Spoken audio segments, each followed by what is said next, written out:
All right, we're back. Um, Here with everybody but Jordan. Jordan can't be here tonight. Rip. He's not dead.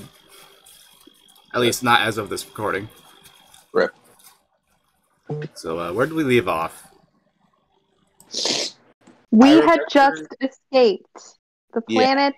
We finished we decided that we've changed this from a movie to a TV series ultimately, and we have thus concluded our first episode. I guess the pilot episode, if you will. I'm funny. I mean, this could still be like the first 15, 20-ish minutes of a movie if you really think about it. That's true. That too. It could be that. It's more just like, hey, like it might take us several days to finish a quote unquote story, but like that's fine. But like, yeah, we escaped. Well, I remember you saying some stuff at the end about like how we escaped. I don't know if we want to elaborate on that now. Yeah, didn't we get like something from a droid? Like one of the assassin bots or whatever. Before it could melt so that we can get information out of it.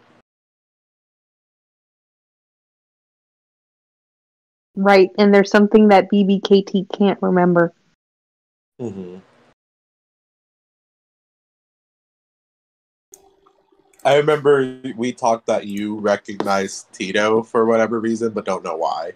Yeah, and I'm all like, I have no feelings about Tito other than there is a file in there somewhere.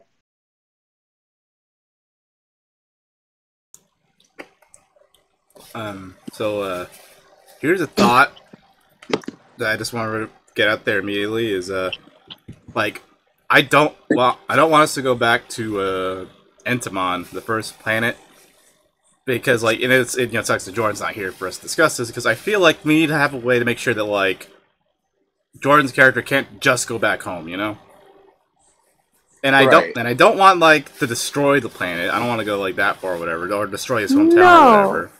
But more just the fact that like, hey, we're keeping him busy so that he can't just go back home.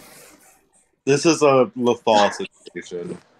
I really actually kind of wish we had asked about that. That was something that I realized like this morning when we woke up. I was like, oh, that we should have asked Jordan, like, how does he want to like play his character right now? Like, is he like asking us to turn the ship back around, or is he on board? Yeah, because we kind of forced him onto the ship when we were escaping because like the robots were attacking. Yeah, so I'm like, and he's a community leader. He sees all his responsibilities. I have a feeling, Rodrigue is right. Is that it?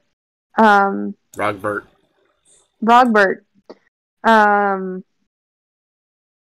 I have a feeling he's not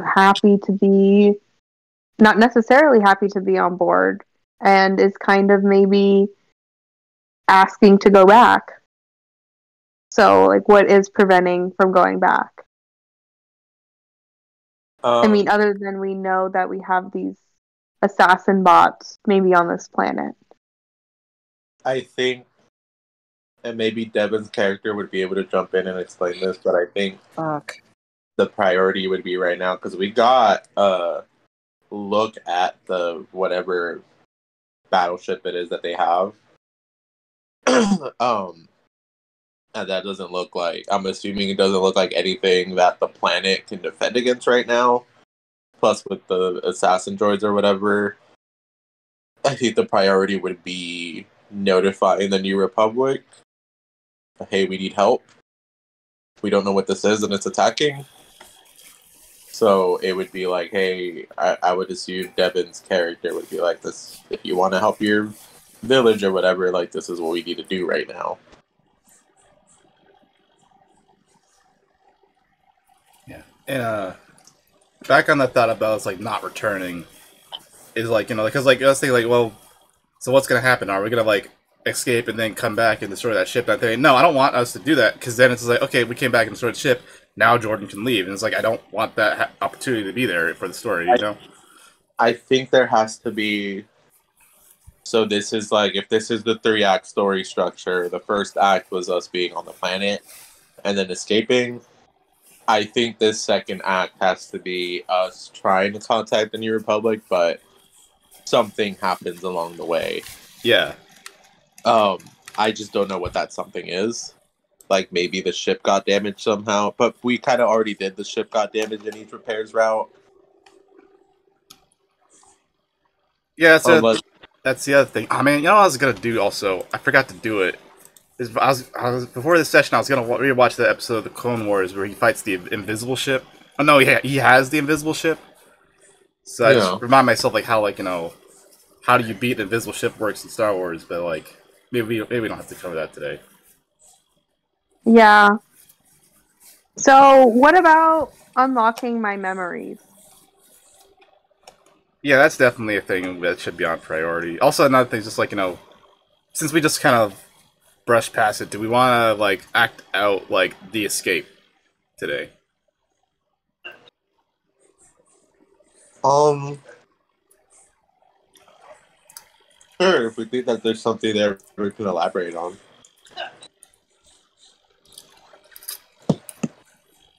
Feel like our escape on the whole was kind of cool.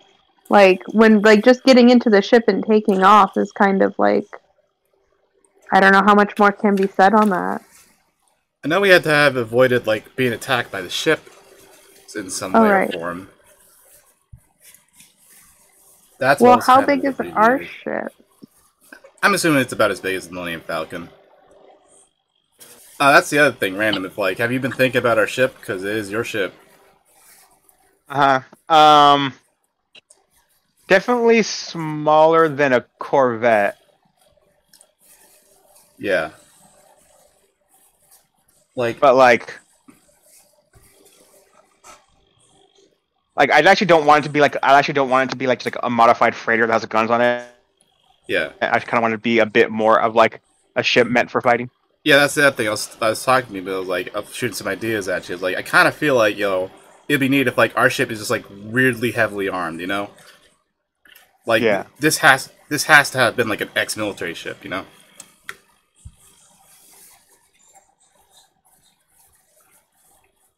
So if it's ex-military, is it more towards the like old hunk of junk style of ship, or is it more of like a newer, fancier, more stylish kind of ship?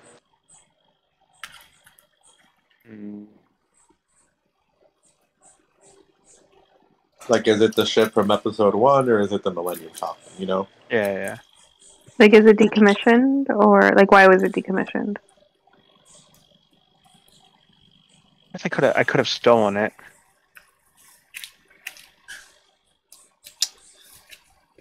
I mean, wouldn't that get noticed though?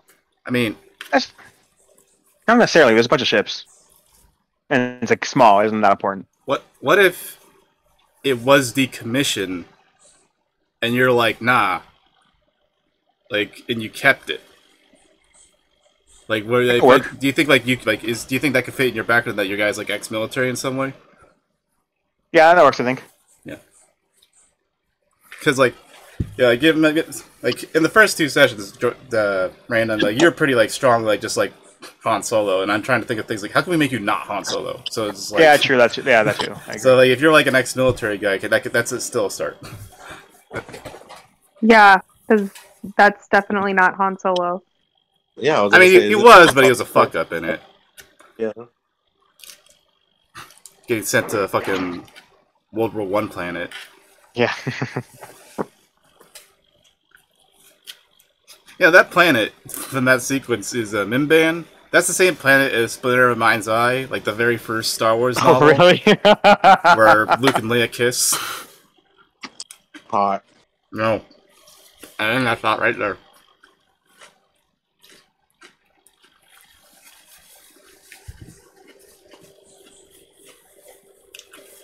Devin, any thoughts?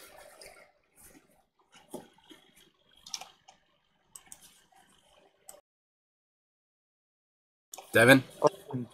Do you think the way we do the BB-8 story is maybe while we're flying by, when we get a glimpse of that big warship, maybe that sparks something inside BB-8 that might lead the rest of the crew into like, oh, this droid knows something? And so maybe it might then become a priority in addition to where would we get a lead on unlocking this? Like how does that come about? Does seeing this ship remind me of the last place that I saw my question? I don't know. What is it that I'm looking for? Yeah, like maybe there is a thing that the ship is about to do, like as we're escaping, that you manage to like last second be like, here's how to dodge this, and we do it, and then someone points out like, how did you know that? And maybe the way we do that, like try to unlock more of it, is like we have that assassin droid head. Maybe there's some answers there. Yeah. Oh, and then I got it. Sorry, I didn't mean to clap. Maybe the assassin droid has to be like it's some Star Wars encryption thing, and we need to go to a specific person to get it decoded. No. And that's the second act. Yeah, no, I was thinking actually. I think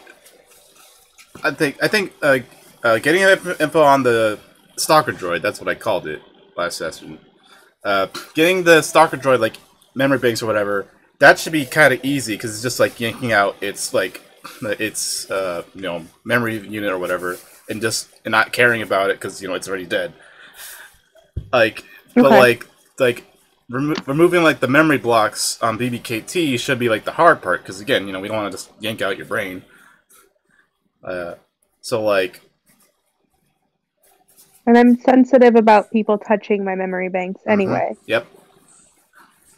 So okay, in terms of where do we want to be going after we escaped? I have an idea. I would love to hear your idea. I feel like we definitely should go to a nearby New Republic outpost, but it's not necessarily a big deal one. Again, I'm still thinking of that sort of State Trooper vibe that's in the Mandalorian. So just there's just some guys there, just nearby. In fact, Devin, I feel like a rest stop. I mean, yeah, I guess maybe a CHP station then, yeah. Devin, I feel like this is what something your character would say. Okay, the nearest New Republic station would be over here or whatever. And they could be okay, we can get the info out of this droid head, but we need to go somewhere else to decrypt your memories because that's more specialized, and we're just some guys out in the middle of nowhere,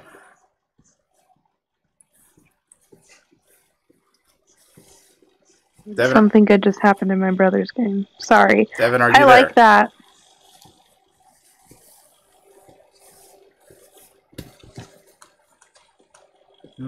We cannot hear you. I'm not talking. So where are we right now? We're still orbiting Space Canada.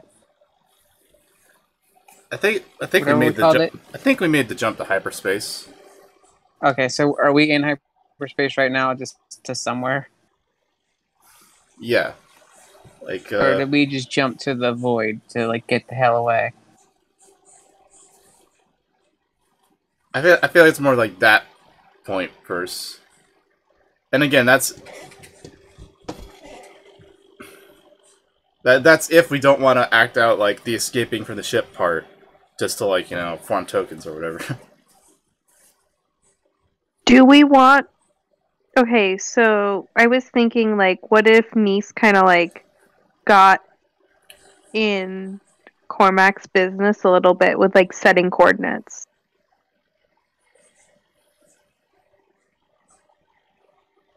Just to create conflict. Because conflict is fun.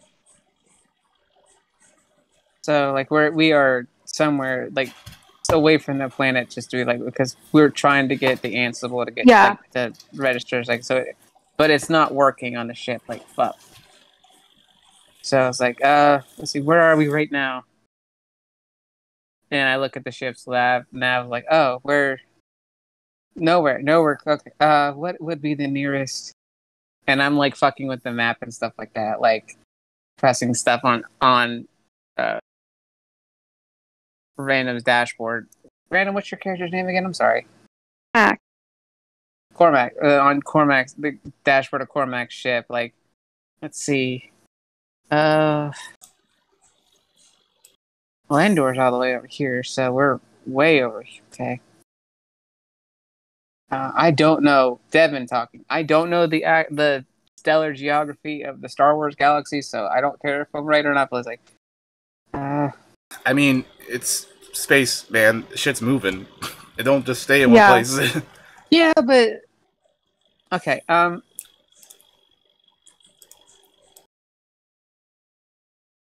And like meanwhile, like while this is going on, I could be like BBKT could be like shouting, like booping, like or whatever information about the ship at Cormac as well.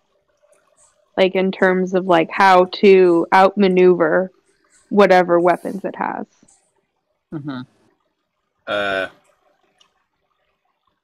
Can I do that? I'm trying to think, what would that be then? I mean, I guess this could be revealed previously on a mandate vulnerability, but I hardly see how like that's like relevant. Oh, is this still like in the midst of like the escape and stuff? Yeah, I don't know if this is in the midst of the escape or not.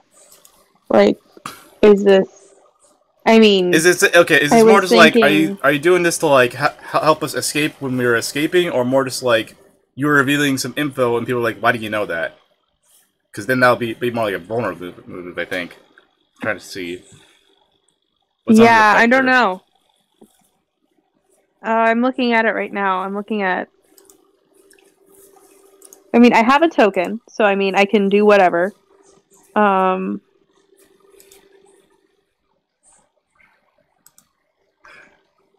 Devin, what were you asking about with like geography? Like, were you thinking anything in specific, or what? Just what would be a planet that would be under the Republic at this point? I mean, like just name one. I mean, I wasn't even thinking like a planet yet. I definitely want this to be more like a transitionary scene, so I don't even want to go to a planet yet. I was just thinking like a space station. So I actually think a station, would actually be a lot better.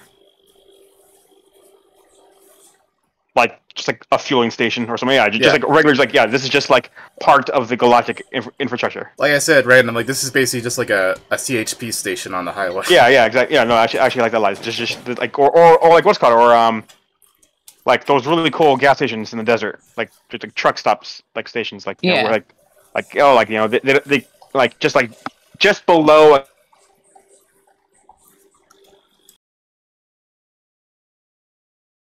Just below what? Like just below like a motel, like you know how like those like truck stops will have like showers and shit. They'll have like certain amenities. Oh, hell yeah! But like it's kind of like I used the truck stop shower once. Oh, I never have.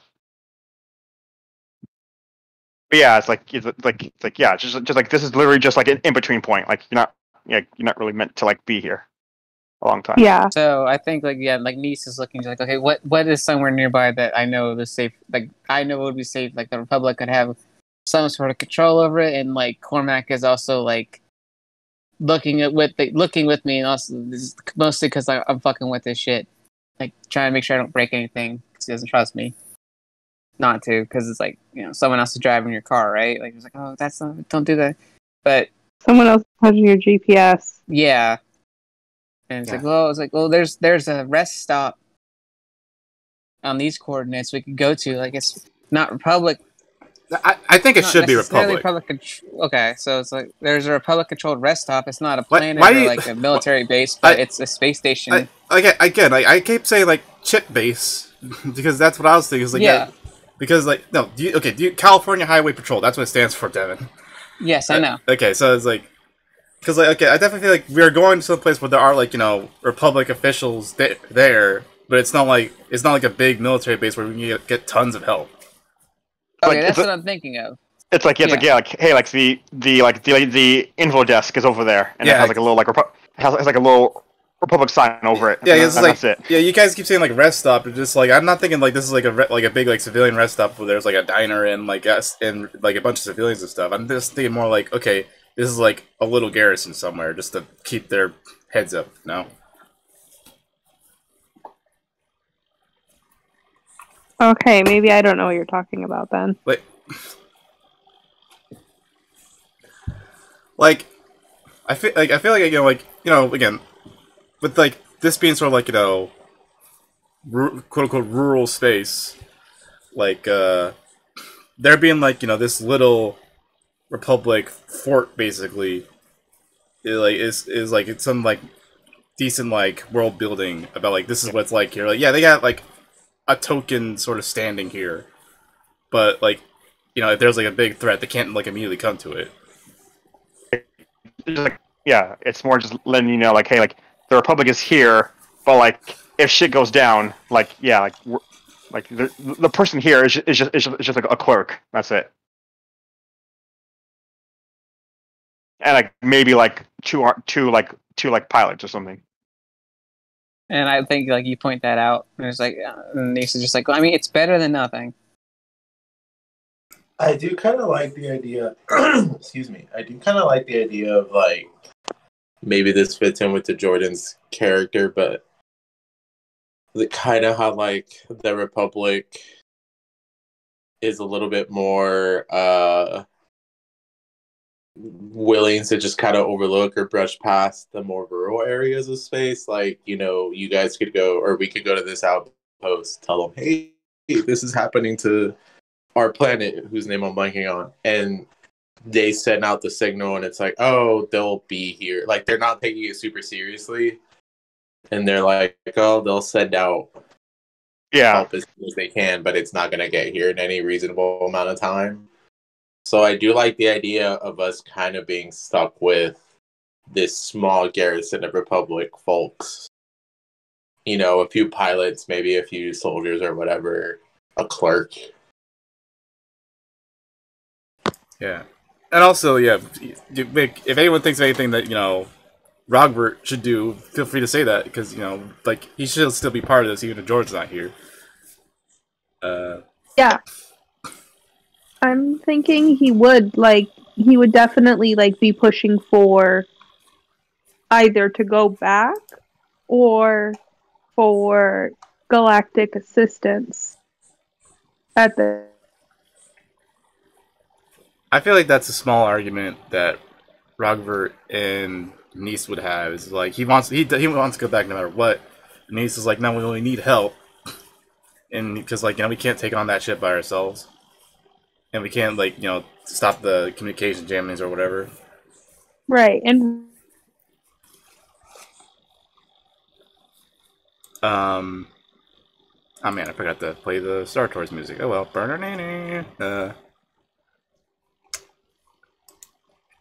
and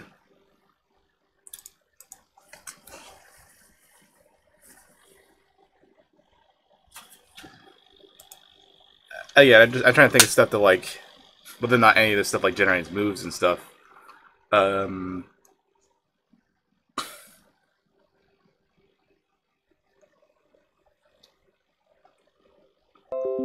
whoops. Give me a second.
I get this opportunity when my Wi-Fi is being shit to finish my dinner.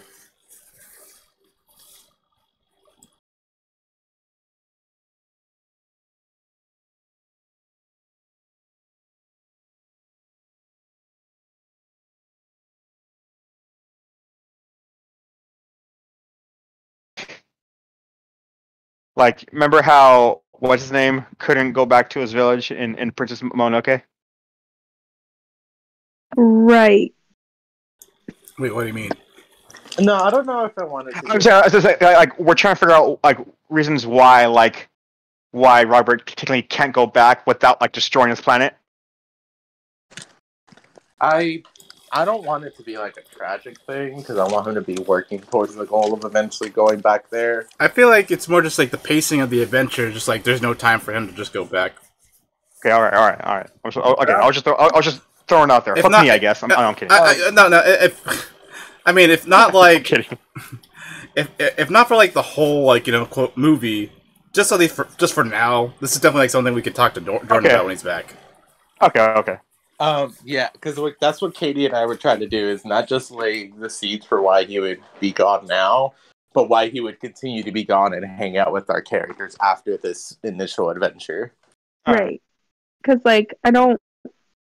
Wait, Like, I mean, yeah, wait, maybe his planet could be our home base eventually. Like, what or do you mean something. initial adventure? Like, after, like, this movie or season is done? Yes. Yeah. That's what I mean. I have some thoughts on that, too, but again, I think these are questions we should ask Jordan. Okay. Yeah. That's fair. Like, and again, it's like, our characters will, like, have their own growth over time. And, like, this... Right. I'm supposing, like, this series takes place over, like, some years or whatever. Okay, where were we? Okay, we're going to like some sort of not Rebel, New Republic, like space station. Let's just call it like an outpost. It's an outpost. Outpost, yeah. I mean, outpost in space. It's space station, doesn't it? Yeah. No. I think like like there's levels. You call things with certain sizes certain things. Okay, that's fair. Space station implies like more hustle and bustle than what we're going for. Yeah. DS9. This is not. No, it's not. We're not gonna meet It's Odo or Quark. Yeah, It's like the grossest guys. half-staffed, maybe. Yeah, it's like again. That's when we go on there. It is gonna be like it's like a understaffed DMV in there. Oh, boy. You can't get your license and registration renewed here. You gotta wait an hour, even though there's only like 2 other people there with you. Yes. Damn it! I feel like you should know about this place because this is like you're the diplomat. So like, if you ever need like other New Republic stuff happening, this would be one of the first places you go. To understand the concept of this place, like when they described it as like there's an outpost here, and I was like, okay, it's like a kind of a boonies outpost. It's like okay, like it's like because again, Like, I'm more used to like inner circle, like inners close to the center of galaxy stuff, like by Corellia or what's the capital planet? Where's that? Coruscant. Yeah. Well, I mean, At this technically, point, Hosnian yeah. Prime, I think. Yeah, because like Or the Chandrilla, because it changes every couple of years. Yeah, the part in the new canon, part of how they got everyone to like be okay with like starting a new republic is so that it's not have like power centrally located anymore. So the capital actually changes. Right. Go to the planet Brasilia. Which doesn't matter because we'll go to never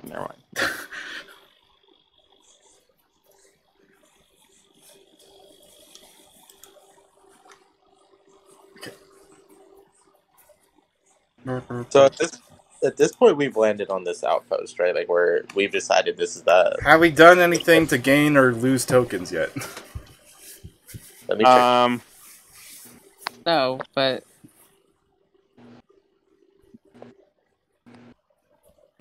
So thinking more on the ship, yeah, it's definitely a military ship. There's a reason why I have it without a crew. Like I figure. could say something, huh? Yeah, I figure. Yeah, like, do we have time for like little bits of dialogue between us since we just got in there? Like, if not like whole conversations. I mean, yeah, someone could totally ask like why, like this is clearly a military, yeah, like ship, and like it's just me. Yeah, like I guess like I could ask that. Huarang could do that. Being like, like, yeah, this is like, this is a nice ship. You got you get like spacious, nice crew quarters, but it was just you and the droid. Me and the droid. Okay, and he's goes back. He's like, okay, where's the refresher? And I guess you'd point it out, and then I go to take a piss. Yeah, I'd pay for the extra ply toilet paper.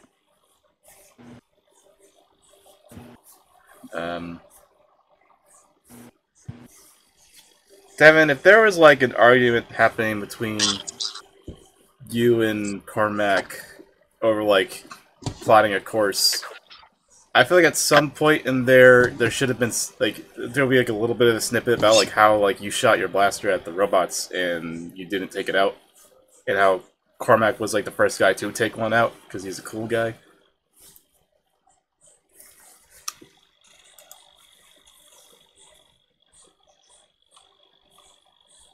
Like, huh.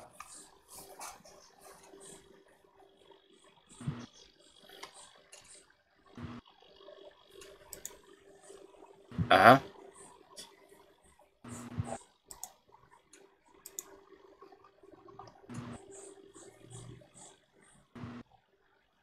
I don't think we argued about it. I think it's just like, Yeah, I'm just thinking like a snippet, like a snide remark, So, something about how like your shooting form was off or something, and that's why you didn't take it down. I was under duress. Wait, so like, is this like me implying that like he wasn't like that Nice wasn't really like trying hard enough to like fight them? I don't know. Is that what direction you want to go? If not hard enough, like not right. That or like just like me being an asshole. Or like inexperience. It's not hard enough.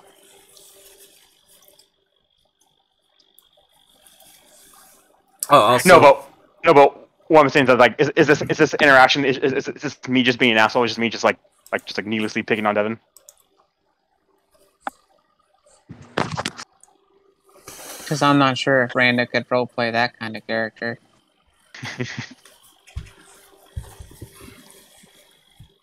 I just think of like moments of characterization, and I feel like if you're the ace and like you saw someone like having like poor shooting form or whatever, like you would point it out when you get the opportunity. Or can it be like what's called that one part like Murray in Big Trouble in Little China when like what's his name asked Kurt Russell is like oh like first time you killed a guy. Yeah, something like that. Okay. Yeah, I'd be like like it's their first time in a gunfight. Yeah, basically. Yeah. Okay. Yeah, I can do that. That's fine. I can do that. Want to act that out like while we're maybe after like we've calmed down a little bit, like and we have established a course and like hyperspace is taking us there. And like I'm just breathing a sigh of relief. Okay, we're away from the planet that's got the assassin droids. Like, whew. And like, then Cormac's just like, it's your first gunfight.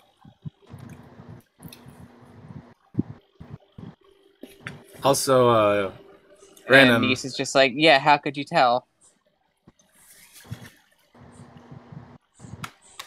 What was that, Zach? I was gonna say like if I went up and was like, like, hey, well, why don't you have a bigger crew for such a big ship, like, and like you're just like whatever. I think maybe that could be a vulnerable move for you, where it's disregard the advice or concerns of those around you. Yeah. Okay. Yeah. It was like I'm concerned. It's like, hey, what happened to your crew? And you're like, shut up. Yeah, I can picture that part. I can be like there was a crew or something. I mean, I don't think you should say that much just yet. Yeah, okay, that's what I'm saying. Cause I was wondering, like, maybe that's like too much information. Yeah, like that will probably come up like when there's more dramatic tension. But just like at this early point, it's like that's just like that's something for the audience. Like, yeah, why don't you have a crew? Yeah, actually, I was thinking too. For mine and Devin's thing though, I was actually kind of thinking that instead I can be like again like actually like new like models of like Star Wars handguns. I can be like let's say like that's a so and so with that kind of recoil like you want to shoot with two hands. Yeah, I mean Devin does have a concealed blaster, so it's like there's not quite enough stopping power. That could be the thing too. Okay. So Devin, you're like, saying like Cormac is just like it's like that kind of gun probably wasn't a good choice for a robot, and Nisa's like, okay, and I pull out, it's like then I'll just pull out the blaster rifle from my other pocket. What did you want from me, Cormac? That's good. I want that. I like that sort of attitude of it. And like while we're having this snip fest, just like I'm gonna take a vulnerable move here. Yeah. On the discussion of like Cormac's ship, I'm gonna ask, what have you been hiding from me to get a token? And be like, why do you have a military class vessel as just like your personal transport?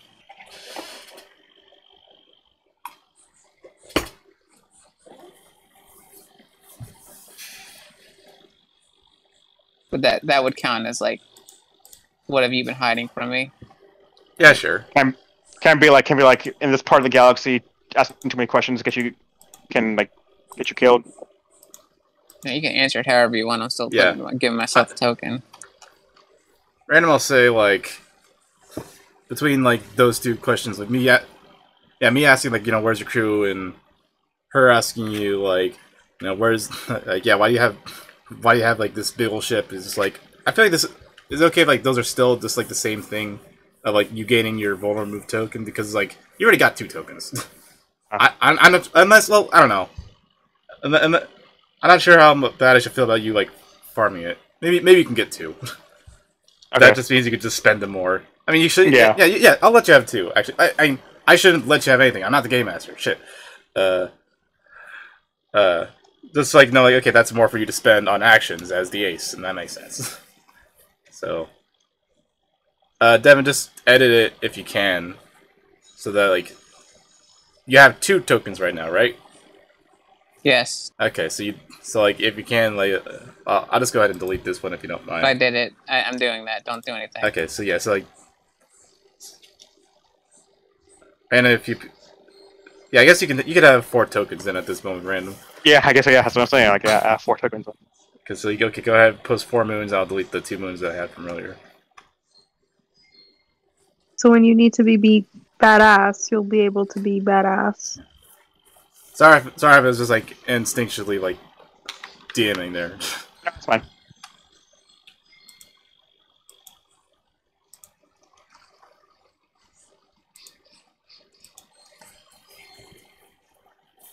Yeah. And then what should like the other characters could be doing? Like before like we dock with the station. I'm good with like me being the mystic weirdo. Like Huarong just ask that important question. Yeah, where's your crew? And then you telling them to fuck off and be like, okay, fine, I'm gonna go take a piss, and that's it. Is BBKT hanging out with Tito, or is it like doing like maintenance stuff, like making sure the ship's running? I probably am doing maintenance stuff now. Okay, yeah, cause it's still an astromech.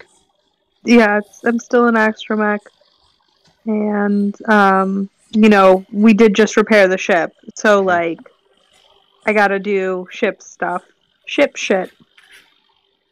Yeah. So I'm off doing that. I do kind of want to, I don't know who it would be, but I wanted to do a token thing here. I wanted to. There's a thing that says gain a token for rousing suspicion. I think being in this ship, Tito's kind of realizing like, oh, I don't belong with these people. So they're going to start kind of snooping around, seeing what they can take and possibly use to escape, and that maybe that like someone notices that and is like, what are they up to? I was gonna say also, like, okay, before I'm actually done with Horong and these scenes, maybe then, like, maybe that's this seems to be a thing with your character role, is that you keep like having like wacky bump-ins. Like, I'm okay with that. Like this is a funny reoccurring joke in just one movie or whatever. Just like you keep like people keep opening doors and seeing you, but like so like I guess like you're like snooping around looking to how to like looking for an escape pod or something. I don't know. And then I come out like zipping up my fly in the refresher and be like, hey, what are you doing?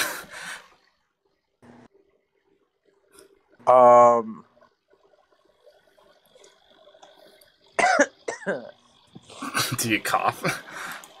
Sorry, I just took a hit. I think Tito's gonna try to play it cool. Like, I don't know what you're talking about. I just needed to use the refresher. Oh, okay, sorry. I guess I kind of like try to politely but still quizzically be like, do you use the refresher? Don't really, not sure what's going on here. Sorry about that. Just Tito's just I'm just gonna pretend I didn't hear that. Yeah, and I'm pretend I didn't say that.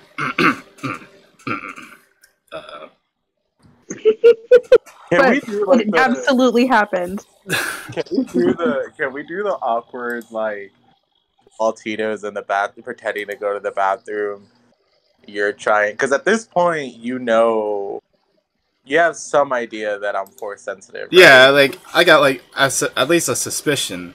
If I was gonna say something about like saying like, oh, that was a cool sweep kick you did when you kicked through the thing's legs. Can we do this thing where I'm awkwardly pretending to go to the bathroom and you're trying to talk to me through the door? Like, try to build a rapport, but not realizing, like, yo, I'm in the bathroom. I don't know if he's like that sort of like inquisitive. At least not at this point. He's he's just kind of going with the flow. But like, he's very much like a guy who's just like, I'm gonna raise this suspicion, but that's about it. Maybe you just like, maybe I say like one line.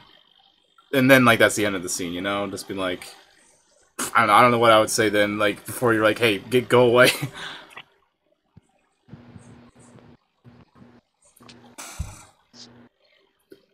Because I like the idea of you being kind of an embarrassing dad type of character. Yeah, I'll definitely get there when I have to. I'm definitely going for like very like aloof goofiness when I'm not like trying to kick ass. Like yeah, I guess I would have at least like one line before you're just like, can you please give me some space, refreshing. Like I'm just not sure if it should be like an actual like relevant question or me just like saying something silly. You like jazz? Yeah, basically, or just like. I like baseball, Timmy. Maybe say something like, "Oh, you gotta change the roll before you're done there." Hey, I used that the last of the roll. Aww. No, it's like, just remember to change the roll. You just gotta, there's a cupboard underneath there, I think.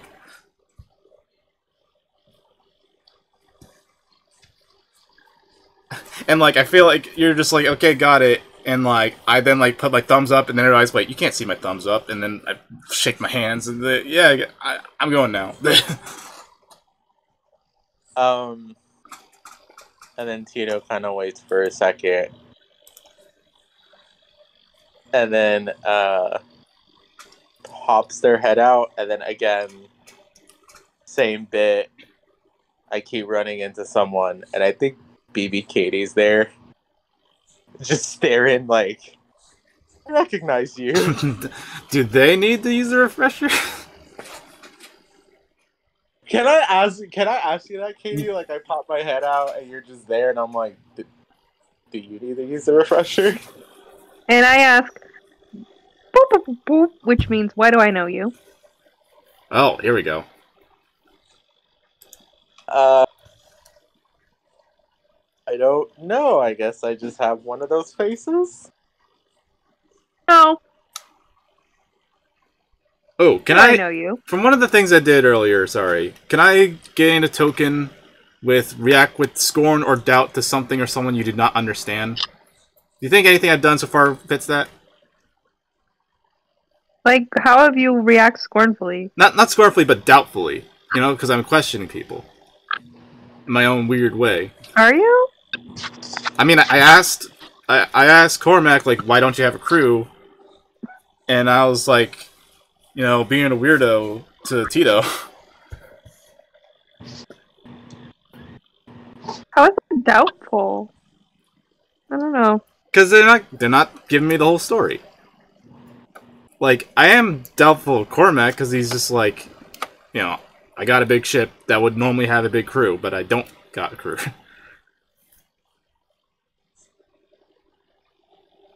What do you guys think?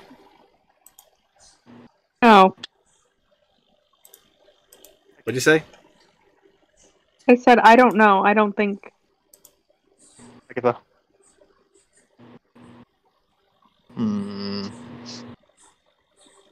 I'm fine with you getting one.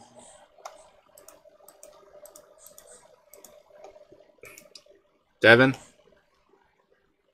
Yeah. Okay. Yeah, I'll give myself at least one. Not for those two separate occasions, at least just one. So. Oh, here. So I have to put mine too because I got one. Yeah, edit the ghost one that's already there. So now you have two.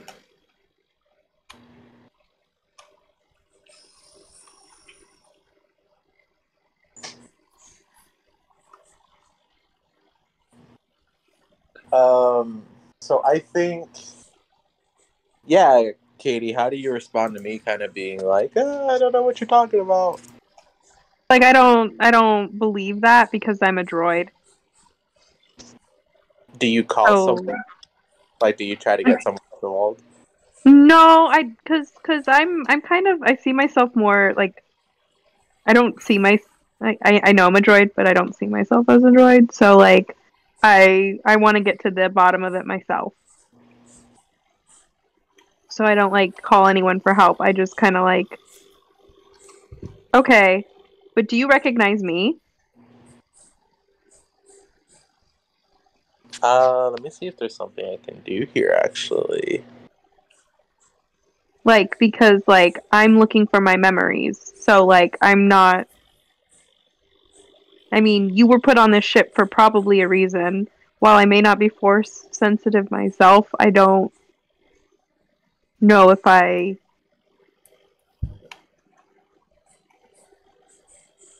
believe in, like, I don't know. You were put on here for the ship with me for a reason kind of deal. I don't know if that's something as a droid I can't even believe, you know? Would I be able to... So I have a thing in the vulnerable moves list that says, ask, what have I failed to realize about you? Would I be able to spin that and be like, why would you think I recognize you? Because I think Tito also doesn't realize that BB Katie is a droid from the same bad guys or whatever. Mm-hmm. So right. Me directly asking, like, wait, why would you recognize me and why would I recognize you? That's a vulnerable move. Would I be able to do that? I think so. I think that's vague enough. I'm just trying to see, like, if Katie gets anything from this or does anything for this too. Right. Hang on, let me pull up. I'm not even looking at my list.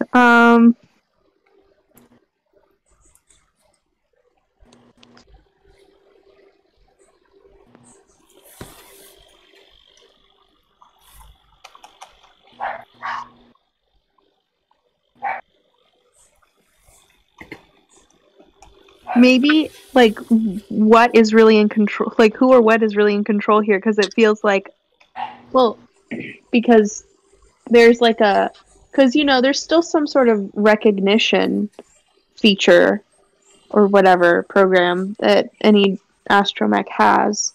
So, like, there, I can maybe explain, I don't know, explain that there's a file for you, your face armor or whatever, in my memory bank, but I cannot access it.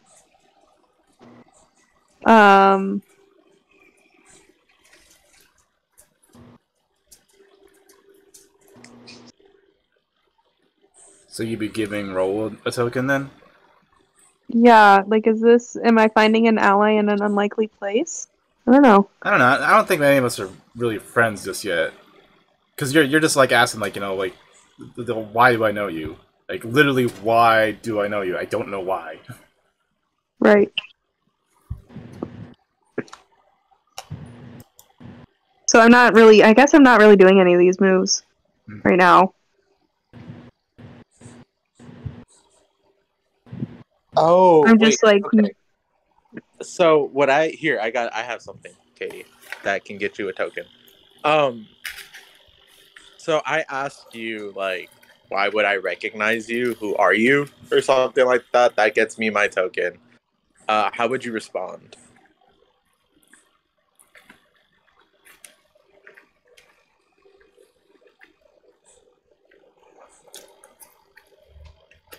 well, hang on. Because the thing that I'm thinking of is, like, maybe you tell me something that makes me realize, oh, we have the same background, basically. And then I can do a lateral move, which is call in a favor from someone you know and give them a token. And I can be like, I'll keep your secret if you keep mine. Okay, maybe I reveal that I feel like I recognize you from my former life, and I don't necessarily say what my former life was. Right, but then it hits me what you would be. Right. Maybe I give you some signal that's like, oh, I'm also from the same kind of former life. And then, yeah, call in a favor from someone, I'm like, I'll keep your secret if you keep mine. And that means I give you one of my tokens. Okay. And then from there, you and I kind of had this understanding that, like, we're, for right now, keeping this on the down low because it could fuck both of us over. Yeah, although I feel like maybe Cormac knows. Right, but I don't know that. And you're not exactly and I'm willing not gonna to trust me enough to, yeah. And I'm not, but not everybody on the ship knows. Yeah. About me. So. Okay, so I'll give you one of my tokens. Okay. And for right now, we have an uneasy alliance. I can have an uneasy alliance with you. So, Roll, was that calling a favor from someone you know? Yeah. Okay. Yeah, and I'm assuming give a token means I'm giving Katie one of my tokens.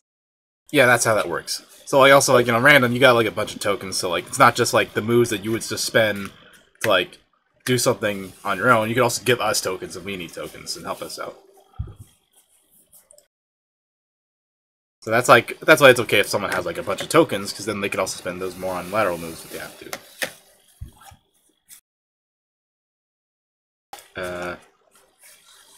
I feel like we need to come up with something for Rodgber to do before we're done with, like, this brief, like, ship scene. Because everyone else has done something so far, right? Yeah. What could Rogbert be doing? I mean, technically the ship did also... He's a mechanic. Mm-hmm. He was working on the ship. Did he notice that we were taking off? Or... Again, like, he got attacked by the droid, and, like, the droid, like, you know, flinged him away, and then he snuck up on the droid and broke its fucking legs with the wrench, right? Yep. Right, so, like, did he, like, register, like, oh, I'm going, like, on the ship with you, or was, like, he just, like, going with the flow? And then realized, like, oh, shit, I'm not on my home planet anymore. I feel like that happens because that sounds more fun. Can he have the Lord of the Rings moment of, like, this is the farthest I've ever been from the planet? Yeah, and then he takes a step, and then he says that all over again, and then he takes another step, and he says... Every time they take a step, he just keeps saying it, you know. But yeah, can he have that little moment where he's like, oh my god, this is the farthest I've ever been from my home planet? And like, if we want to make him have, or Jordan wants to make him have some backstory about something that he did, we can just retcon that line to, this is the farthest I've been since blah blah blah, you know? Mm-hmm.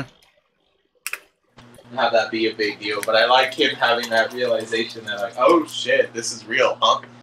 Yeah, like, I have a feeling that would be more fun if, like, he didn't, like, he was just so invested in helping that he didn't realize that he was going far away too. Because that's just the kind of person I feel like Rogbert is that when he gets in a helping mood, he gets in a truly helping mood.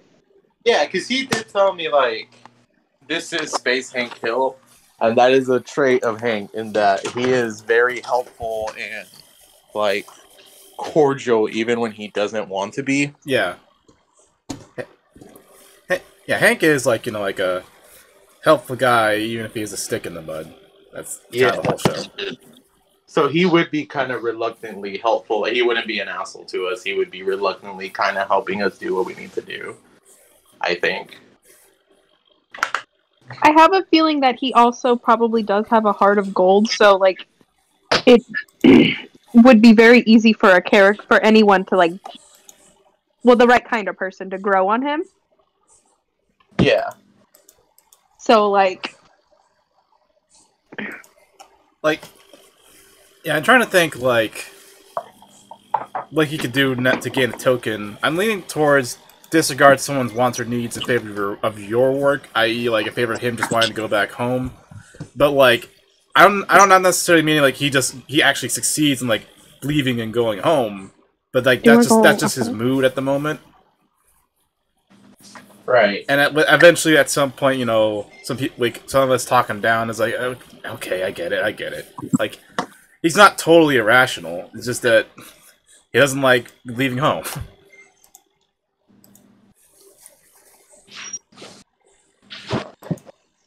But, like, right. but, like, to me, I feel like he would be doing, like, a vulnerable move here because he does feel vulnerable. He is away from where he's used to, you know? Yeah. Yes. So I think we give Jordan a token. Yeah. And, like, again, who do you think is, like, the one who gives him that heart-to-heart or whatever? I just makes him realize that. Is this like a scene with, like, everybody trying to calm him down? Or is, like, only, like, a couple people or what? Can be.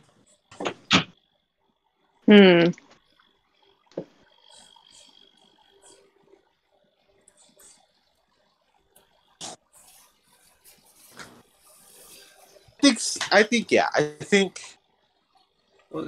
okay, after all these character moments, after Random and Devin's characters have their discussion, after I, Zach, and Katie have our thing, we all just kind of convene back in the main, I don't know, room. Oh, yeah. Excuse me. I feel like he was, like, fixing something. He was so distracted with, like, you know, the fixing work. He's like, okay, done. Now let's saw him go. Wait a minute. Wait a minute. But yeah, I think that is the perfect moment for him to do his thing.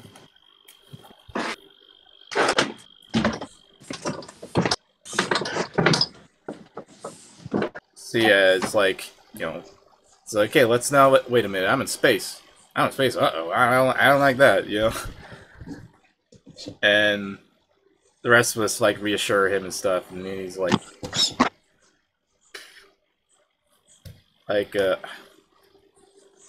and you know, then he's eventually just like, okay, I get it. You know, like, we gotta, you know, make sure my place is safe. Because like there's no long range communications and stuff. And then he's like, I've never been this far in so long.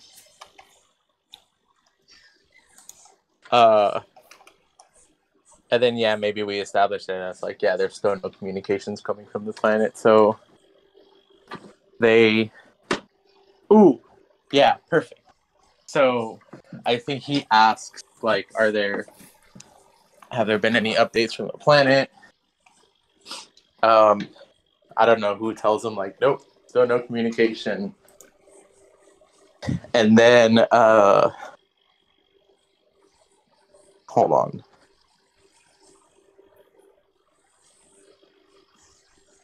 I'm gonna spend a token here. Okay, what are you spending it on? I'm gonna gain a token because Okay. I'm gonna do a vulnerable move. Tell someone something secret or guarded about yourself, and because I think where Tito's coming from is, we definitely don't want to go back to that planet, because then Tito's gonna get caught. So I think Tito's gonna be like, kind of reveal their hand a little bit and show that they know something about how this group operates, because then they're going to be like, they're expecting us to come back at some point. Like, they're going to be staking out that planet because they expect us to come back.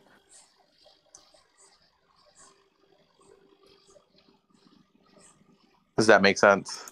Mm-hmm.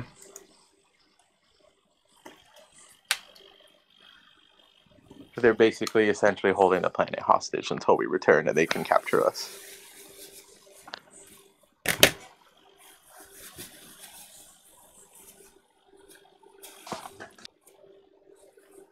So how does everyone feel about that?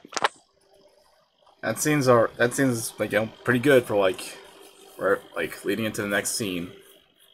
Okay, before we get to this place, then this outpost this space outpost. Just like some, you know, just some aesthetic questions. Then again, for random. Did you ever think of like a name for our ship? I honestly haven't given that one actually any thought. Okay. Wait, actually, I felt like maybe I did at some point, but I think we briefly talked about like just like what are cool ship names. I just said like I like Halo in the ship names because those are fucking cool. yeah, that's alright. Then No, we're not gonna call Highwind, you Kingdom Hearts motherfucker. Anyway, we don't need to come up with it just yet. But like, you know, it's like we gotta come up with the name at some point. We can't have a ship with no name unless it's called the ship with no name. I have a name that sounds cool to me, but I don't know if it really fits with like what Cormac would call it. This fits with more what Huarang would call it, if anything. But it's not his ship, so I don't think it would work. But a name that sounds cool to me that I thought up is like the Humble Fist. Because like, you know, that was something interesting. That's like a nice comment. That's a nice adjective noun name. It's just like, okay, you know, this still implies ass kicking, but yeah, that's a very Huarang name. I don't know if it's a Cormac name. But I like that sort of like name scheme because like, yeah, it is like, you know, the Millennium Falcon, but like not quite exactly like that's the kind of thing. Have I been muted? Oh, sorry, Devin. That's my. No, there was a train. Sorry, Okay. I was gonna say the Gentle Fist, but that's for Raoul. This is a Christian game, Devin. No, it's wow. Guess there's not a lot very Christian about Naruto. I remember when I remember in my last Star Wars game where Harris, you know, the Trandoshan arms dealer, I called his ship like the Handsome Vulture, which I thought was a really cool name, just to like tell you everything about him, you know. So like I'm into that kind of naming scheme, just like Yeah. But again, I don't know how Star Warsy they are, but the Halo naming scheme is fucking cool as shit with UNSC and Covenant stuff. UNSC stuff called like say my name and two for flinching. Again, like they're all lines from poems. Killer Bottom. Yeah. Okay, that's we'll get a shit name at some point. Oh, and I guess like. Look, what about can we steal from a poem? Can we call it the Fearful Symmetry? That's like oppressive. That's fucking cool. That sounds like some Halo shit. That could be either, if anything. What's that from? The fuck. It's a Tiger poem by. Oh, Tiger. Tiger, Burning Bright. Help me. It's like some 19th century poet. Is it the Tiger by William Blake? Yes. Yeah, it's like. Oh man, William Blake. That was he is a fun dude with his wacky paintings. Is he the one that thought he saw angels? He saw some. He's the one who had his own mythology. He painted the Red Dragon from Red Dragon, I think. The Great Red Dragon and the woman clothed in the sun. Which in the book, I mean, I'd say that Ray Fiennes didn't do an excellent job, but in the book, like the guy's supposed to be like really, really like cut, and so like it's supposed to make it like more like actually make it like a bit more like animated, like when he reveals it.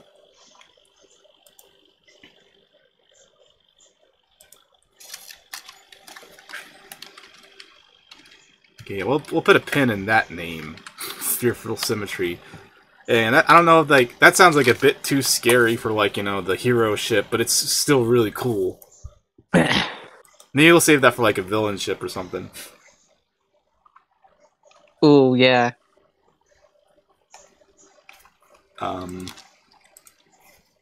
I got another question for you, random. Spelled wrong. Tiger spelled wrong. Yeah, Tiger spelled wrong. That's why I do. Like, there's this poem called like The Tiger with a Y. Random. I was thinking about then like again, your character's personal aesthetics and stuff. I guess I ask this of everybody because I just been thinking, Joe. Like, I want to get back in the mood of drawing. Like, I haven't drawn in fucking like 2 years. It really, outside of like quick sketching, and that. But like, just like, so I'll ask this like if everybody wanted to get to it, but just focus on something on random. Random, you said like I had like a customized helmet, right? Yeah, that was one of the choices you made. Mm-hmm. And like, it's not like a X-wing pilot helmet.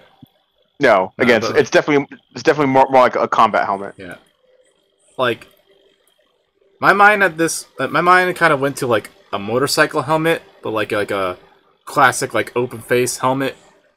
Okay. Sort of. Yeah, that's actually kind of what I had in mind too. Yeah, like I think like Speed Racer style like helmet. Yeah. And like I don't know like how like Star Wars it up. We can go from there. I mean, it has I think like there's definitely a visor that can be like. Yeah, when you say visor, do you mean like visor like over your eyes or visor like as a brim? Like an eyepiece. Okay, yeah, like an X-wing helmet style visor, but just not big of a helmet. No, yeah. Yeah, like something because I was saying, kind of like like a Mass Effect helmet, but without like the part near the neck, basically. Yeah. Yeah, because I like the idea of like you having like this helmet that has like a visor for eye protection, and then you'd cover your face up with your scarf if you need to, and that's like you would have like full face protection in that way.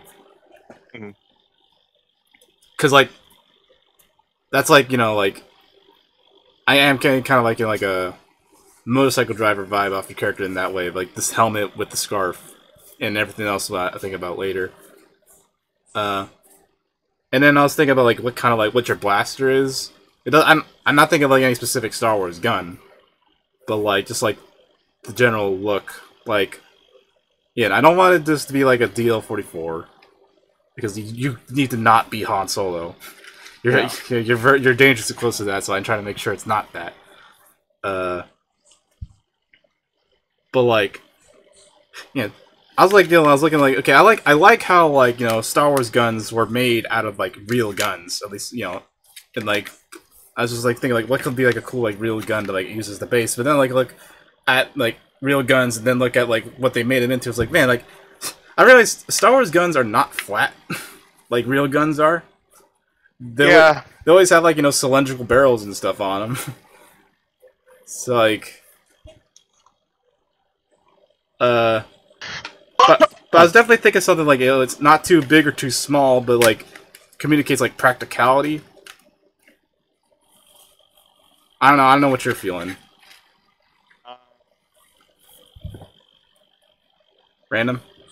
Can you hear me? Yeah. I was gonna make a joke and like have be like, oh, like it's based off of the like the Webley, but yeah. So, okay, so like yeah, just make a long, just to wrap this up. I was thinking like, okay, I was thinking like something like maybe if it was made out of like a 1911 because that's like a classic, just like gun-ass gun. Yeah. And then like, the 1911 is a very like rectangular gun. But like this happened by like circumstance because I was playing it. I was playing Resident Evil 8, and it's my second playthrough of that game. And one of the unlockable guns when you beat it once is called the Stake, with STIAKE with periods in between. It's an acronym, but it doesn't stand for anything. Is that an unlockable gun? I thought that was just I thought I got that in my first playthrough. No, in the first playthrough you just get the Magnum revolver. This is the like automatic Magnum that you can get in your second playthrough. But that's based off like a real gun.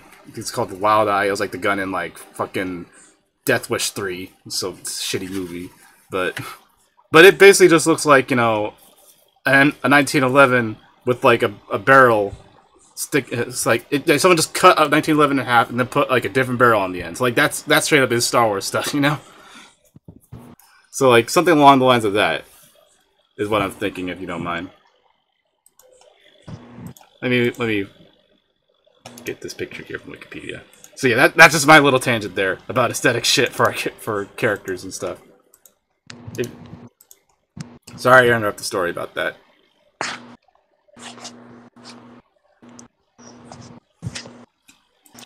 But that's... So we land at the spaceport. Mm-hmm. Oh wait, no. What is fucking Robert doing? Oh right, that was part of. Okay, that was before the tangent. He's homesick. Oh.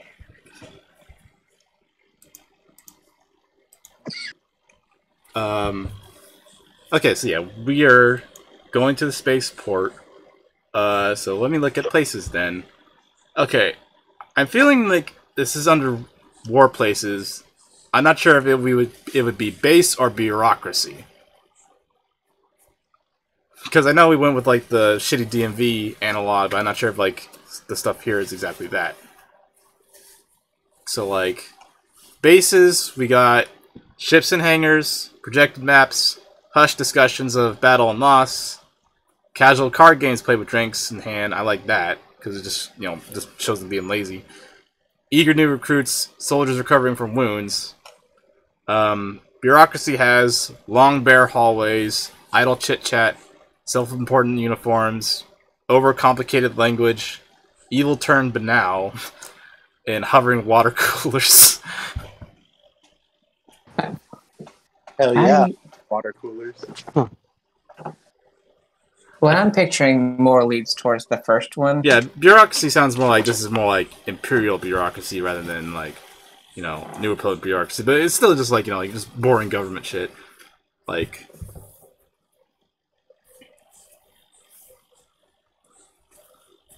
so you get make 2 to 3 choices from that.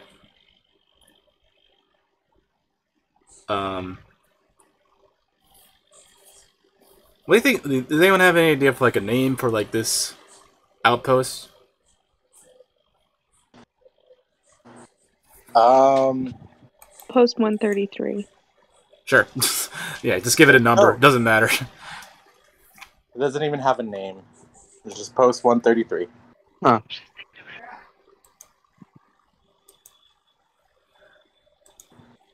So, okay, so are we going with base then?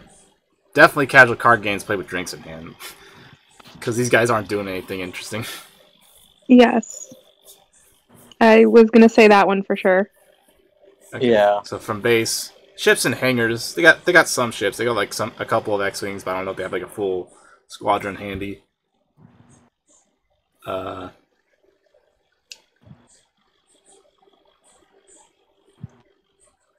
Maybe also eager new recruits, because most of these guys like are not like combat veterans. You know, they're fucking weekend warriors.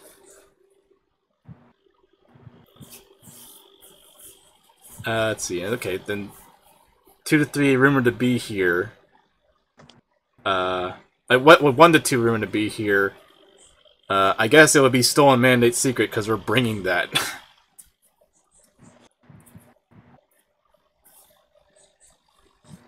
There's also emissary returned, next hotshot pilot, and vigil for the dead. But yeah, I feel like it's still a mandate secret, but that's because we have it.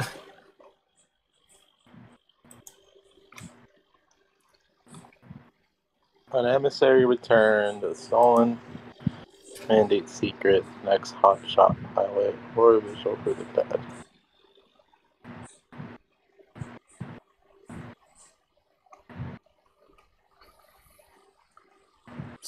So, okay, so what we called it? Outpost 133? Yes. 133 or 135? 133 is like 133. 133, it was 3. Okay. So like 3. Okay. Three's a pretty good number. So, okay, how do we open up this scene then? Post 1313. Shut up. Not 1313, it's 133. I don't get it, but don't explain it to me. Okay, we won't. It's a good Star Wars game. He said, "Don't explain it, right, Roll." Now right, we right. ruined it. I did specifically request you didn't say it, but thank you for explaining it. You passed the test. When have you ever listened to anything that you told me to do, Devin? Hmm? I said, when have you ever listened to anything you told me to do? That's a fairer point than I wish Hey! it were. I think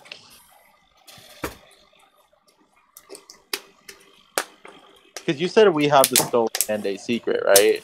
I mean, yeah, we got the droid head. I feel like we also have an emissary return because that's Devin's character, right? I guess so. We could put that down too. So, like, these are less rumored and more just, like, stuff we're bringing to it. I mean, yeah, these are like, hooks that we could run with.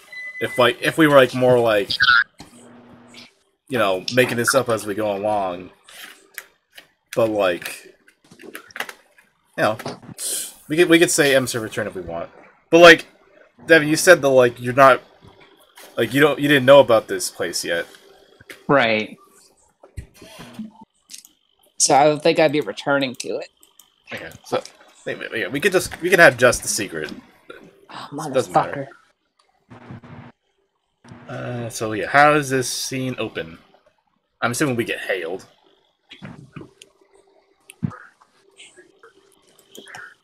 So yeah, like we're approaching this ship, and then we get hailed over. Do we get flanked by X-wings to be like, this is because it's an unscheduled arrival, so it's like they gotta go make sure we're on the up and up. It's like that scene in The Mandalorian where those X-wings are like being space cops and they show up next to the Razor Crest. We're like, what's going on? It's like, it's fine. Wait, I have it. I think I have something. Excuse me. We pull out of hyperspace, right? And then Cormac is kind of waiting for the hail, and is like, "Hello," And then the other person on the other line's like, "Oh, hey, what are your fucking the thing that they always ask for, right? What are your ship codes?" So Cormac sends them, and then it just kind of there's like an awkward pause, right? Because sorry, can you hear me? Say something. Say another thing. Another thing. Okay, I can hear you. Okay, because there's always this is Another one. This is another one. This is a classic Star Wars scene where they come up with fake codes, right? And then there's like that little dramatic pause. And work or is it not? So I think Cormac said like that we get some indication as an audience that he's sending fake codes, and then there's a dramatic pause, and then it kind of goes on a little bit too long. And then Cormac's like, hello? And then the guy's like, oh, yeah, you're good. Just land wherever. Like, that's how, like, low-key this base is that they're just kind of like, yeah, whatever. You wouldn't be an enemy. That sounds legit.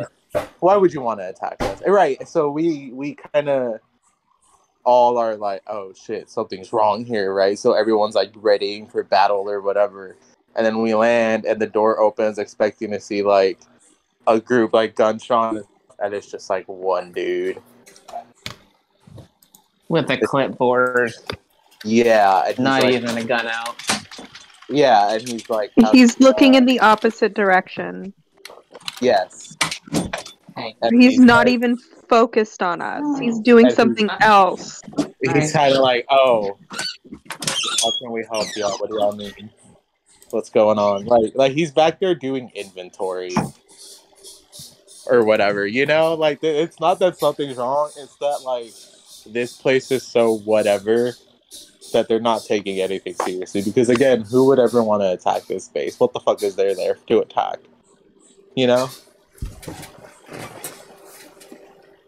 So I like the idea of, like, subverting all those Star Wars expectations. Like, something's wrong here. It's like, no, these dudes are just super lazy. Everything's actually fine.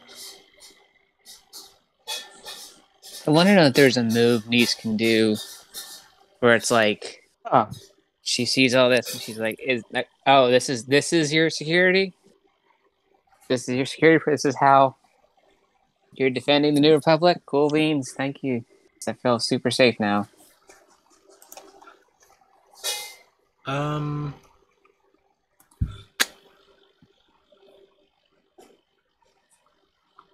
That could be tell a hard truth in a way that hurts. I don't know. That's vulnerable, though. I'm not sure if you're being vulnerable. You're just being snippy. I mean, it's vulnerable in the way that it like leaves me open to like a retort from the conversation. Just like because I'm calling them out, they're like, "Okay, well, dickhead," Like, stick with me here because what I'm about to say sounds a little bit cringe at first. Oh, like, boy. I'm going for with this base is like a little bit of red versus blue. In the sense of like how red versus blue gets, but like these are just technically enlisted military dudes, but just kind of out in a base in the middle of nowhere. Just kind of losing their minds a little bit out of boredom. They're just really bickery with each other and snippy with each other. And I was thinking, like, maybe there is, like, and maybe this isn't taking the comedy a step too far.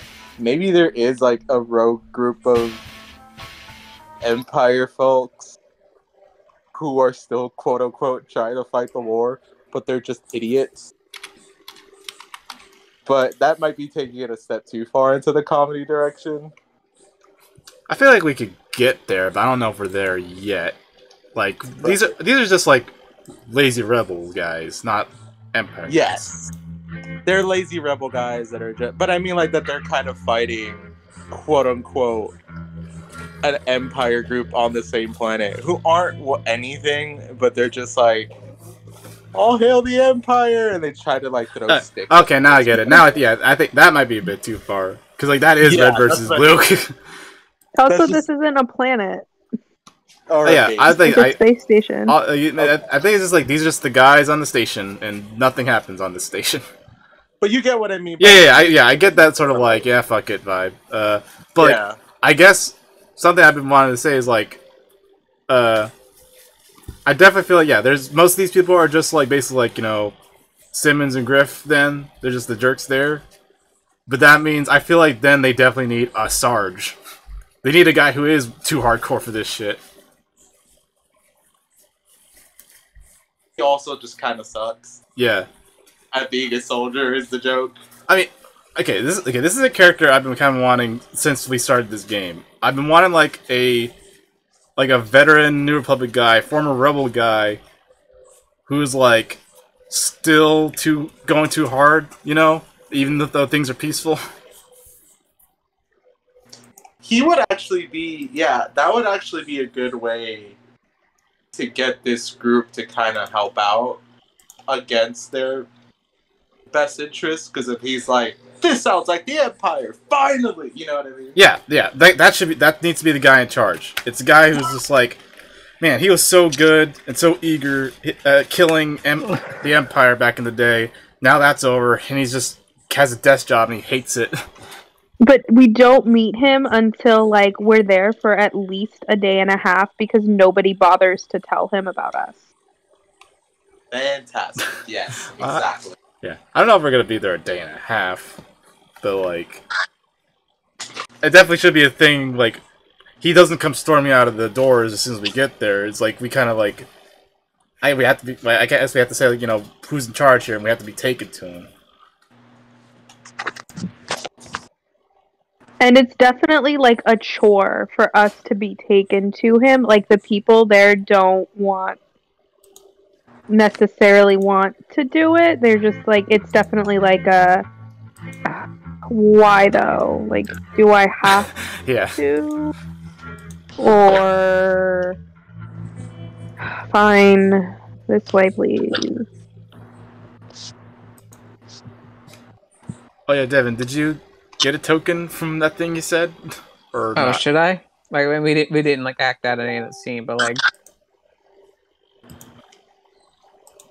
I think like when we get off, and we're like, oh yeah, welcome to post 133, and then the guy starts just walking away, and Nice is just like, do I get any sort of escort as a ambassador of the New Republic? And the guy's just like, I could follow you to the sign-in desk, but I do need to get back to my desk, so I can't. We could see what I can get. He's like, why are you asking for an escort? What the fuck? Like, who is this person? I would say that that's better than nothing, but I'd be lying.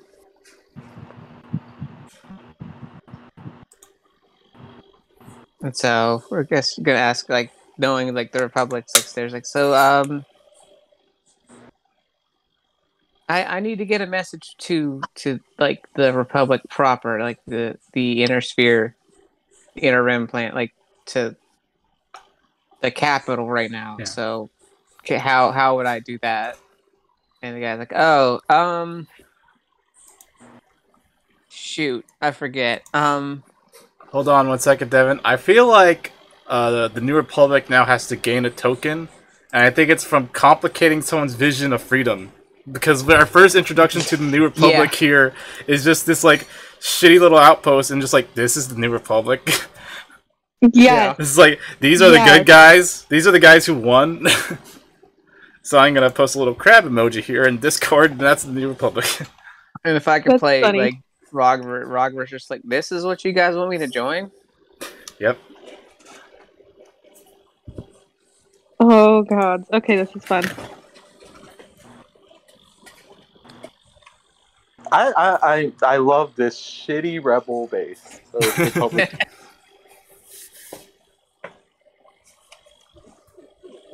And this guy, this This soldier's just like, hold on, I'm gonna have someone. I'm gonna have a comms operator come out here to come get you. They're not busy right now. They're not doing nothing. So they'll come out and lead you to the comms room. It's like just chill out here, and they lead, like they point to like the waiting room, which is super. Like there's just like one. There's like one seat short for the 6 of us. Like there's like a couch and 2 chairs, but the couch only sits 3 people. So it's like awkward. Yeah, it's like Someone has to stand. And it's Rogbert because he's not here right now. Oh. No, Rogbert just sits on the floor. Rogbert just sits on the floor. Brandon, were you saying something? Yeah, I'm not just coughing. Okay. Random, if you don't mind, I have a thought for Cormac. Is that, well, I have a thought for like this whole scene in general, but so I don't want to give too much away before we get to it. But like for just you, I kind of feel like you stay on your ship just because you don't trust them to leave your ship alone. Okay. And also because, like, you know, I want to set up for stuff later. So. Yeah, I'm fine with that. Okay. Okay. So that's just a thought I had. What about me? Where am I? You can be wherever you want. Oh, I have an idea. I only dictate things to Randa. Yeah, actually, yeah. Where should I be? Part of it is that we want to try and unlock your memories, right? So I feel like we took you with us. Okay. We took you and the droid head. If random is with the ship, I think random meets Sarge, because Sarge comes out like gun drawn, like, who goes there? Identify your, like, all that stuff, and random's like, what the fuck? You know what I mean? Hell yeah. And I love the idea of him, like, taking Cormac hostage or whatever, and then, like, escorting him into that meeting room, and then there's just, like, the rest of us just kind of patiently sitting there. Yeah. Yeah, Sarge. We'll give him a different... Cormac is the one without a seat. Well, I guess BB Katie doesn't have one.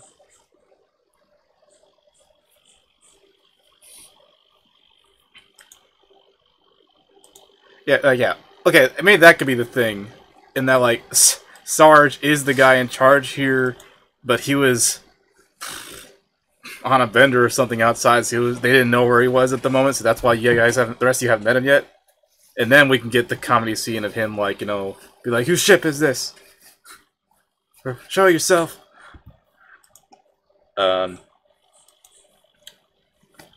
Okay. So I have 2 things. I want to... Maybe our characters should split up for them, these to happen kind of concurrently and stuff, but, like, we're there to, like, download the info on the droid head, maybe try to unlock BBKT's memories. And a third thing I was thinking is that, like, we go there and say, like, hey, communications on this planet are down. We can't get stuff off world or whatever. And when we tell them that, they're like, what are you talking about? Things are fine. Yeah. And then like, do we like wait what? And then, like, yeah, just check it. And then we would get, like, a long range signal back there, and yeah, we can still communicate over there. Maybe that's something that Robert does, because Robert is like, you know, just wants to get back home and call back home. But I think Rockford is the one that, like, because I'm assuming what you're building up here is that this, what are we calling them, by the way? Who, just the bad guys? Yeah.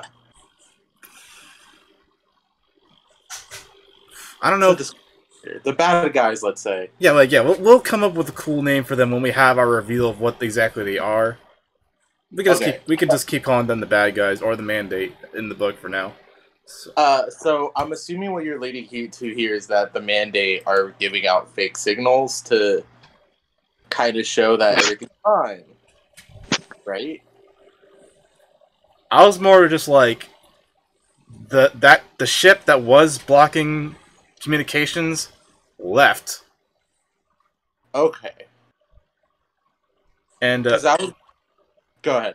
oh, okay. Here's what I was thinking. I was thinking, okay, so I wanted the ship to like follow us to this base somehow. So like it would need to track us somehow. I was thinking like how could that happen? Maybe it attach a tracker to us at some point, but I'm not sure if like there would be a good way, like time for that to have happen. So okay, actually, what I was gonna say is that we'd first, okay, we first download the info off of that droid head, and they're like, yeah, we could. They're like, yeah, we could do that. That's just like just scooping out a hard drive and putting it somewhere else. But then we asked about like BBKT, and I'm like, well, that's more delicate. We don't really have like someone with those skills here. Maybe on the next planet that we go to, we can get that sort of we can get that exposition as like that's the next place we're going. But like yeah, we can. As for like the droid head, yeah, we can just go ahead and do that. And so they do that, and during the process of them doing that, it activates something in the droid where it activates like a distress beacon, and that's what brings the ship over to this outpost. So the idea, I like that. The idea I had was that yes, it is the mandate ship giving out fake signals to kind of like give the idea that no, everything's fine, don't come. But Rockbert's the one that like notices something wrong. Like maybe they say something and he's like, they would never say it like that, or that's not what it's called. Like that's a foreigner's way of saying it. This is fake, and then that way the idea that oh no, and everything is not fine.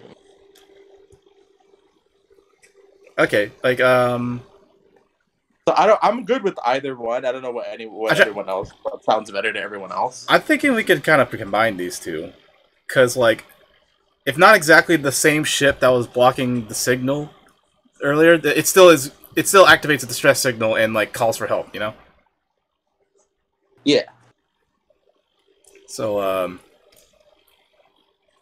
my main thing is just like like why is the mandate still bothering to block communications there and putting out fake signals?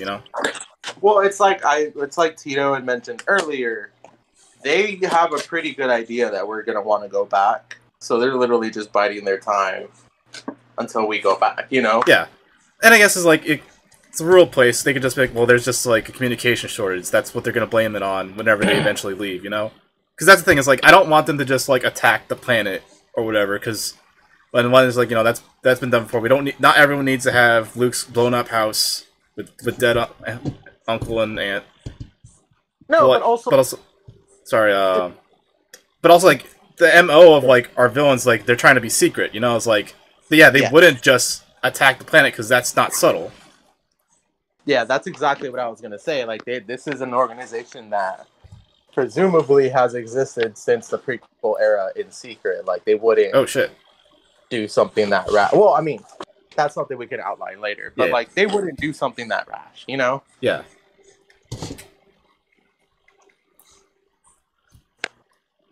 So yeah. So like, they could still be there blocking communications and putting out fake communications, and then the droid head activating and setting a distress signal that's like calling reinforcements or whatever. It could be like a separate thing. And actually, this might work out better because then this like, because then this could lead to something else, and I'll get into it. But okay, I feel like this is several actions then from some of us for us to do this. What should we do? I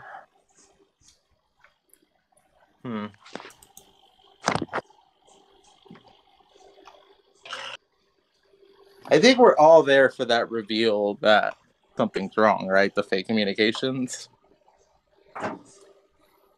Yeah, that's definitely a Rogbert thing then, if he's the one to notice. Yeah. So that's This should actually be a moment to give Jordan a token. We should give him a token for this somehow. Let's see. Characters.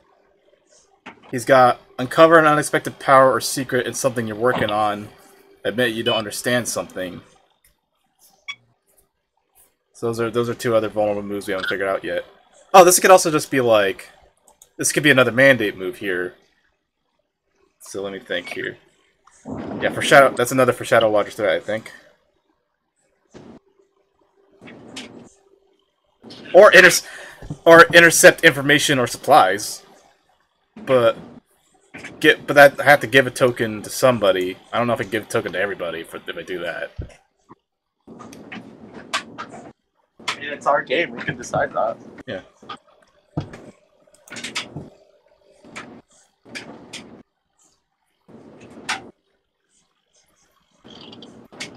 That could be intercepting information for Rogbert then, since it's his home. Right.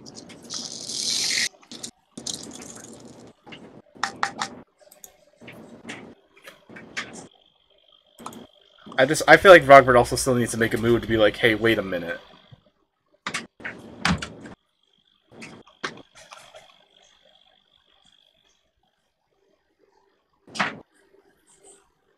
Also, sorry if that's loud. I'm like doing laundry. Hold on. No, you're good.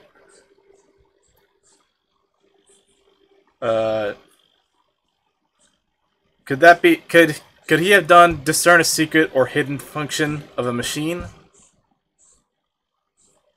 I mean, yeah. I feel like machine. I mean, he would notice a pattern, right? And machines involve patterns, right? Mm-hmm. I feel like it would be perfectly acceptable for this man, who is a community icon, to notice when the local colloquialisms or whatever aren't right. I don't know why for a second I thought you said this man who is a queer icon, and I was about to be like, fucking diversity when Rothbard from Star Wars is gay. I mean, the scenes where he's being gay are edited out in the Chinese release. Yeah, I mean, that's up to Rogbert to... Yeah, I'm gonna... bye.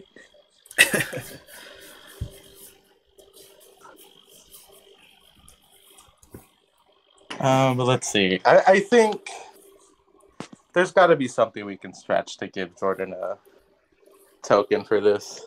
What's his character again? The mechanic. Vector. I feel like him pointing out, like, hey, no, these signals are wrong, is a strong move, because that's him, like, you know, moving the plot forward. I just don't know how he could be vulnerable in doing that. I do think, like, I could do that thing where I give him a token from the mandate by blocking, you know, the information, and I could still do foreshadow a larger threat when, like, the attack comes. There were 2 ships. I guess discern a secret or hidden function of a machine is close enough. Okay. So, first, the mandate blocks the communication. That gives him a token, and then he spends that to do that, so he still has 1 token. Again, Devin, random. What do you think your characters will be doing in these scenes that we've been talking about? Well, if I'm still on, I'm still on the ship, right? Zach? Yeah. Like, do you want to have, like, the silly scene with Sarge, basically, like, berating you? That's fine. Okay. I'm not sure if, like, there's any moves you could do during that, but, okay, also, like, okay, if we're gonna make the Sarge guy, like, a thing, I think we can, this is, like, our first NPC we create, then. Yes, let's create him. I like him. Yeah. And I want him to fight now. I know we're just calling him Sarge because we're thinking of Red versus Blue.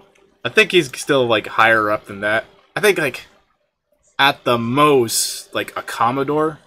Not quite like an Admiral or anything. But, like...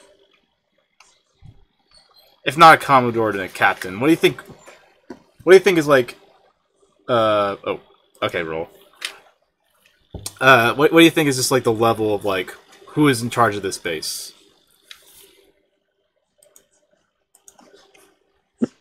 I feel like this guy definitely is in charge of this base, and I actually think that this man is probably a good whatever he is, you know? Except that he is just way too enthusiastic for this base. Yeah, I don't think he, like... Unless that's something we want to add to his backstory, like maybe he fucked up tragically or this is some sort of punishment, but besides that, I don't think he's a bad person. I just think he got the kind of shit end of the stick and is bored out of his fucking mind here. Yeah. Like, this is not what he was he was really good at fighting, and now there's nothing to fight left. Yeah, like, this is not what he envisioned when they, you know, fantasize about winning and defeating the Empire or whatever.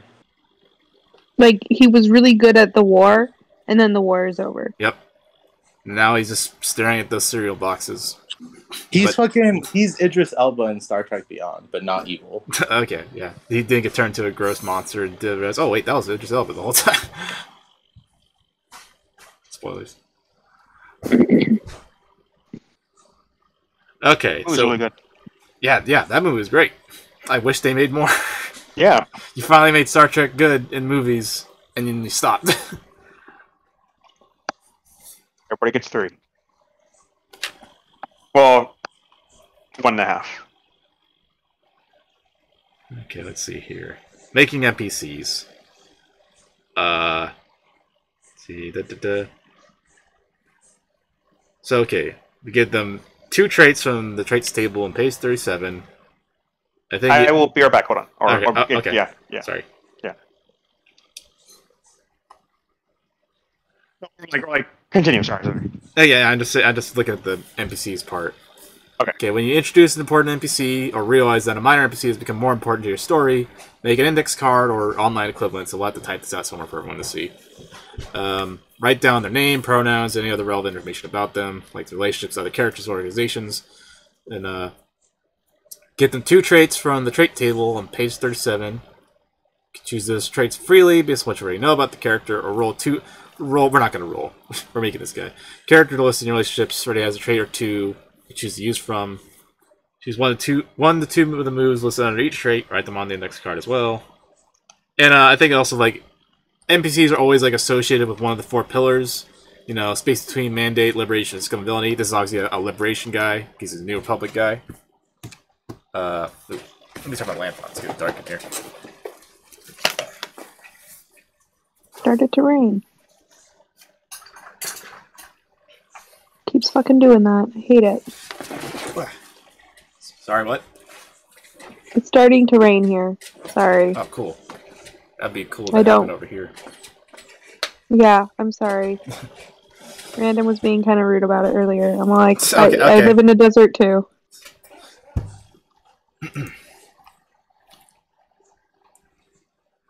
So yeah, this is Commodore or Captain something.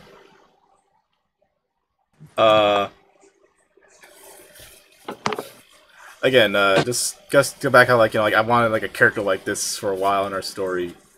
You know who I'm envisioning playing this guy?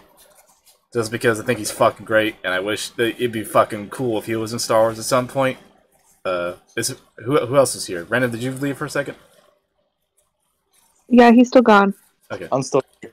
Okay, I'll save that for when he gets back. But yeah, traits. We got social traits, intellectual traits, watchful traits, authoritative traits, ideological traits, and personal traits. We need to pick 2 out of all of these.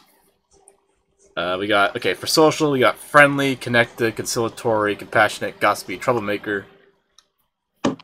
Intellectual, we got wise, curious, cunning, inventive, learned, analytical.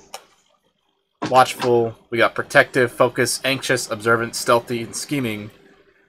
Authoritative, we got austere, daring, commanding, dramatic, cocky, and rousing.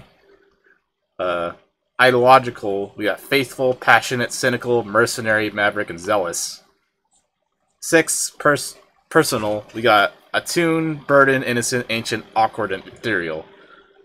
So I feel like I'm definitely thinking stuff from authoritative and ideological for this guy.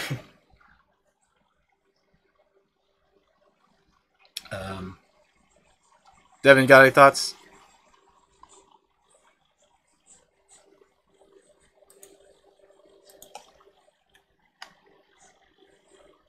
Devin? God damn it.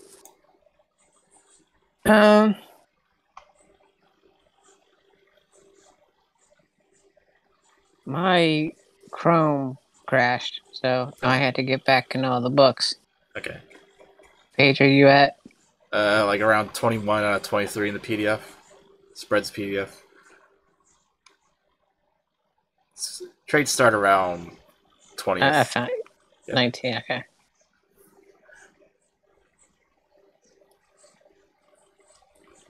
How many should we pick?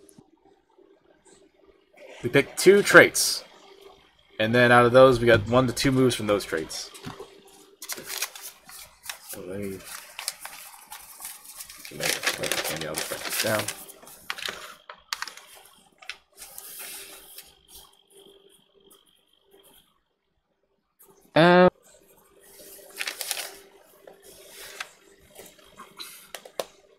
Also, when I think with this guy, again, when I was thinking, like, okay, what his rank is, he's definitely someone that I feel like they gave him, like, a command that's just big enough, you know? And, like, maybe that's because if he was any higher up in the chain, maybe his decision making would be too rash, or maybe it's just because he's actually more effective at being at a smaller, like, decision thing. You know, the sort of like, you know, Kirk is better at being a captain and an admiral sort of thing. So, I have something that I would like to, for the upcoming fight, that I think will help with this character development right now. What I would like, because obviously I want this man to be a bit zealous, like overzealous, especially at the beginning, like way too much for the station. But when push comes to shove, like I want this base to actually be underestimated by whatever the bad guy has, you know, to offer, like whatever they send out. I want them to underestimate it because, you know, they have a smaller ship, but their crew is actually really, really good, and it's technically speaking because of this captain. It's just that they don't see a lot of action. Yeah. Yeah, like I'm imagining. Sorry, I'm doing this in the shower. I'm imagining like, because they have had nothing to do, and because he's way too much for this like base, he has like drill trained them to death on every possible scenario he can think of. So they are kind of exceptionally well trained. It's just that they never get to do anything. Mm-hmm.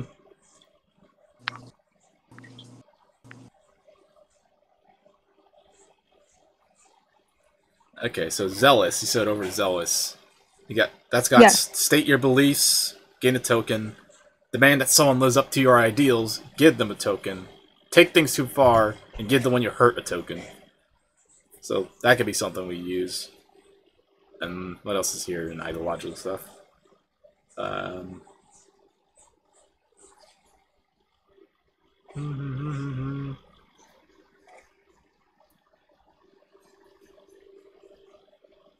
Yeah, not mercenary, not cynical. Not passionate, not at least in the way this game defines passionate.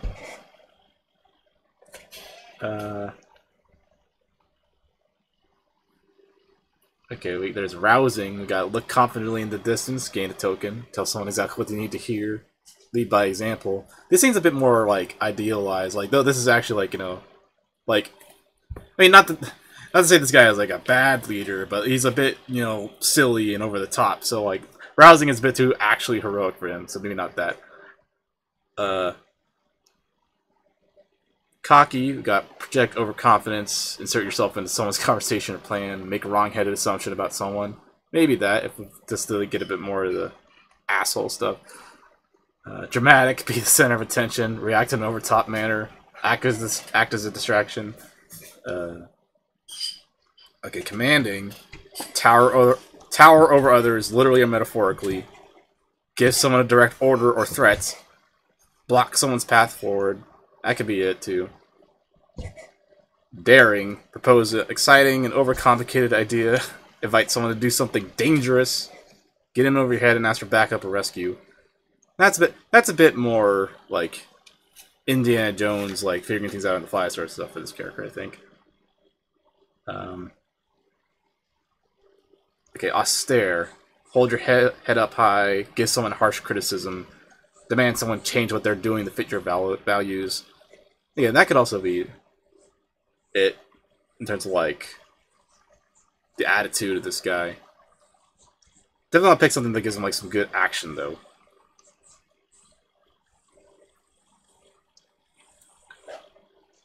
Random, are you back?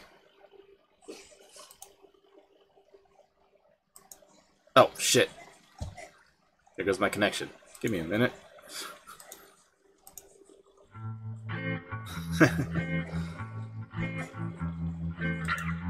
Oh, hello? Am I back? Yeah. I missed you. Hey, sorry, I was just reading off some of the traits here. Is Random back? Nope. Okay, so like, let's see here. I'm feeling like,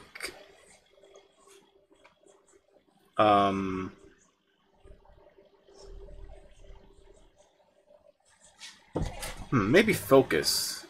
Also, that's because the focus has spend a great deal of energy or time attempting perfection. Because this guy is very like regimented. Remind everyone to stay on task. Ask how are you going to help.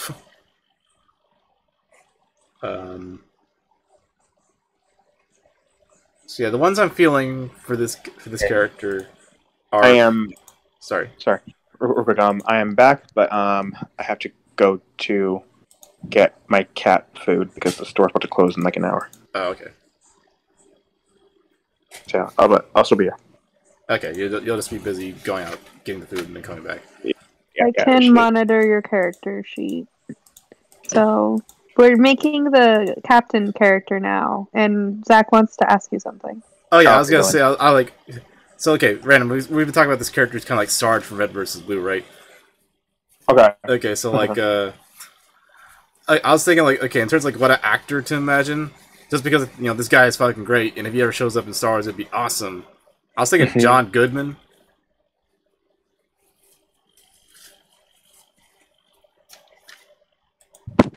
Oh, Random.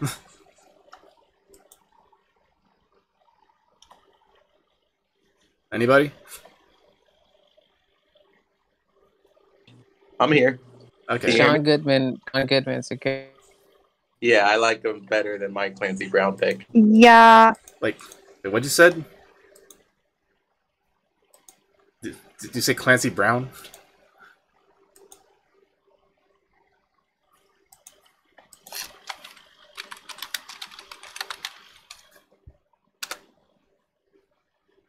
Ah, crap.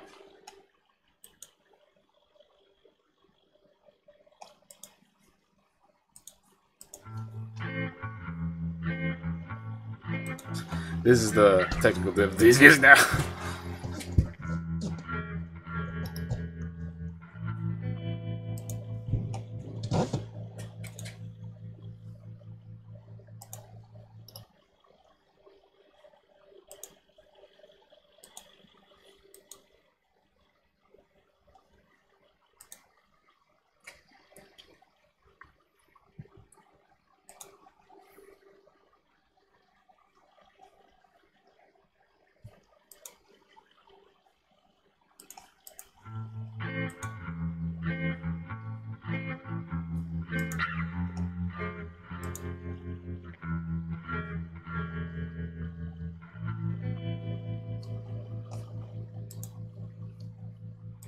like, I mean, that's all, Oh, like, hello? good stuff. I just don't watch things. Hello? Zach? What? Okay, I'm back. Sorry. John Goodman is 69 years old. Nice. Nice. Can't wait. Oh, shoot. Okay, right now, okay, I can hear you guys, you can hear me, but Discord is still loading right now. Hello? That's weird. So, okay, this doesn't clear up in a sec. I might need to exit out of Discord and get back in. Okay. Good luck. I also have a feeling I'm the only one talking, so... Okay, well, there's me. Right now, you are. There's Devin.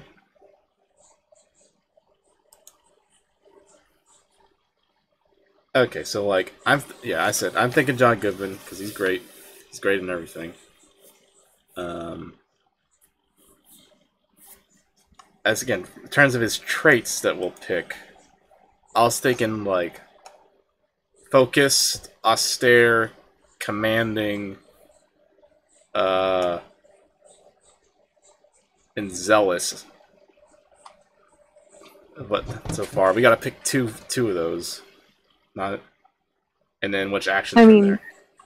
I mean, I'm zealous. I'm sorry. Yeah, fair. Like, no, not non-negotiable? Question mark. Yeah.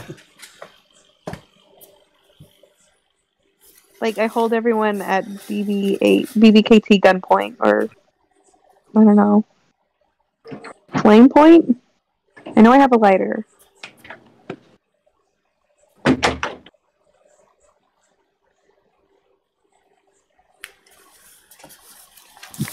I'm assuming like maybe a part two, just eight. Like BB-8 is BB-8 if BB-8 had a body count. I mean, that's kind of, I think, what I'm going for. I don't know if I know that I have a body count right now. And by body count, we mean like kill count, right? Because Yes, like Chop has held one before. yeah, but that's not exactly what I'm going for in the moment because that's not the kind of life I lead right now or want to lead right now. Push comes to shove, though, you can scrap. Oh, hell yeah. I love rolling over feet. Okay. Anyway, okay, we got Zealous. That's definitely one. So what about... commanding, austere, and focused? Again, if anyone else feels like there's something that'll fit, say something.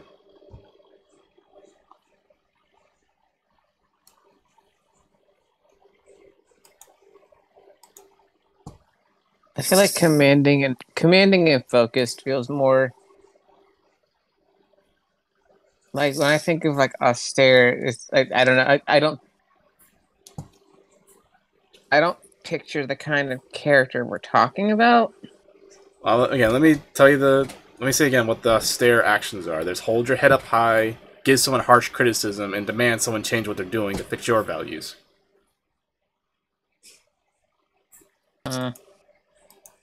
So there's a pretension there.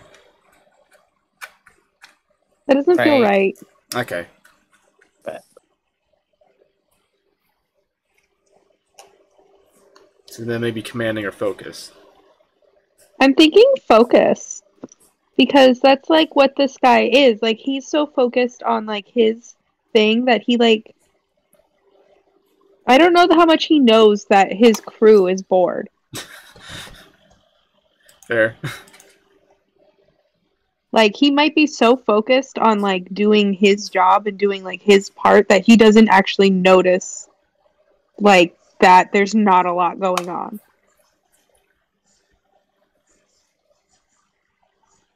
Kind of like a hyper focus ADHD thing.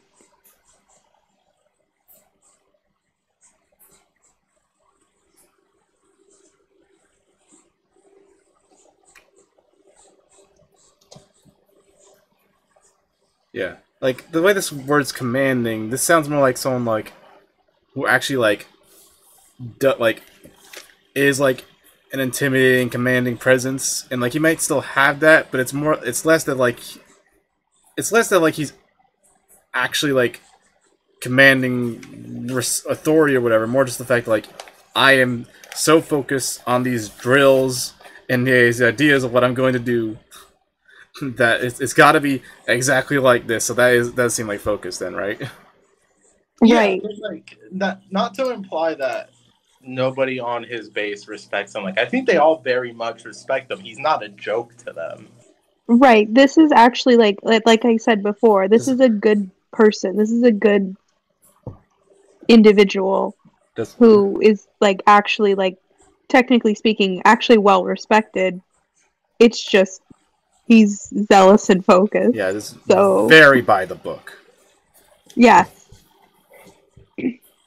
And you really would honestly he is a pleasure to have as like a captain cuz like he does like support his team or whatever, you know? But like, hey, your tie's not straight. Straighten it up or get reprimanded for a weekend.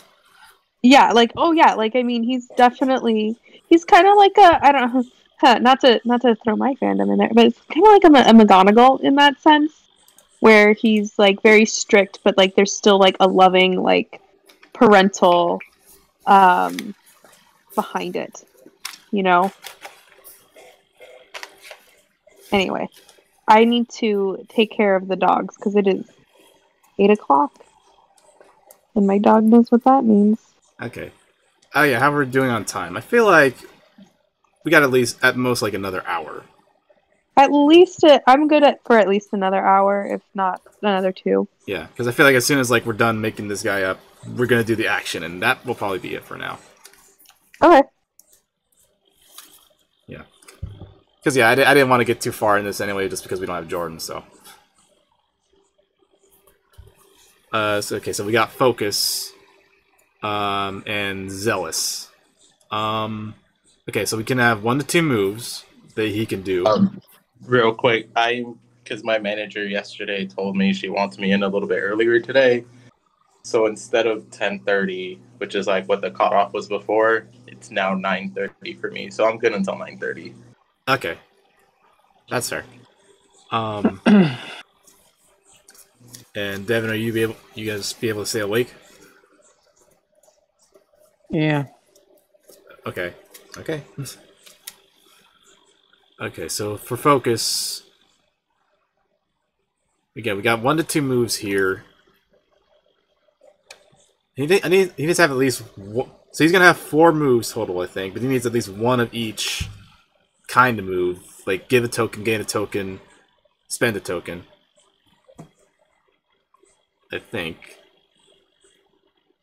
Oh wait, no, he only has giving and gaining tokens. Doesn't have any spending ones. So maybe like 1 gain and 1 spending then from each tree here.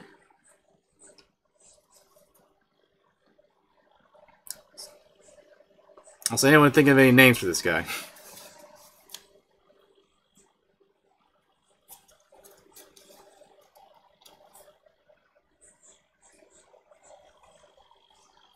I have one that's a little personal. Okay. My wrestling coach in high school looked a lot like John Goodman. Hell yeah. So my wrestling coach's name was Hayhurst. How do you spell that? Hayhurst.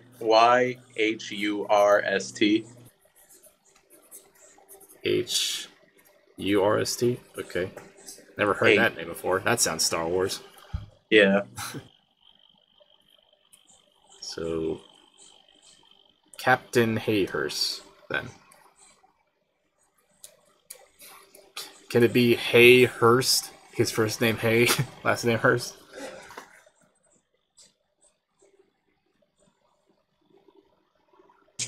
That works to me. I never actually knew his first name, so he was always just Coach Hayhurst to me.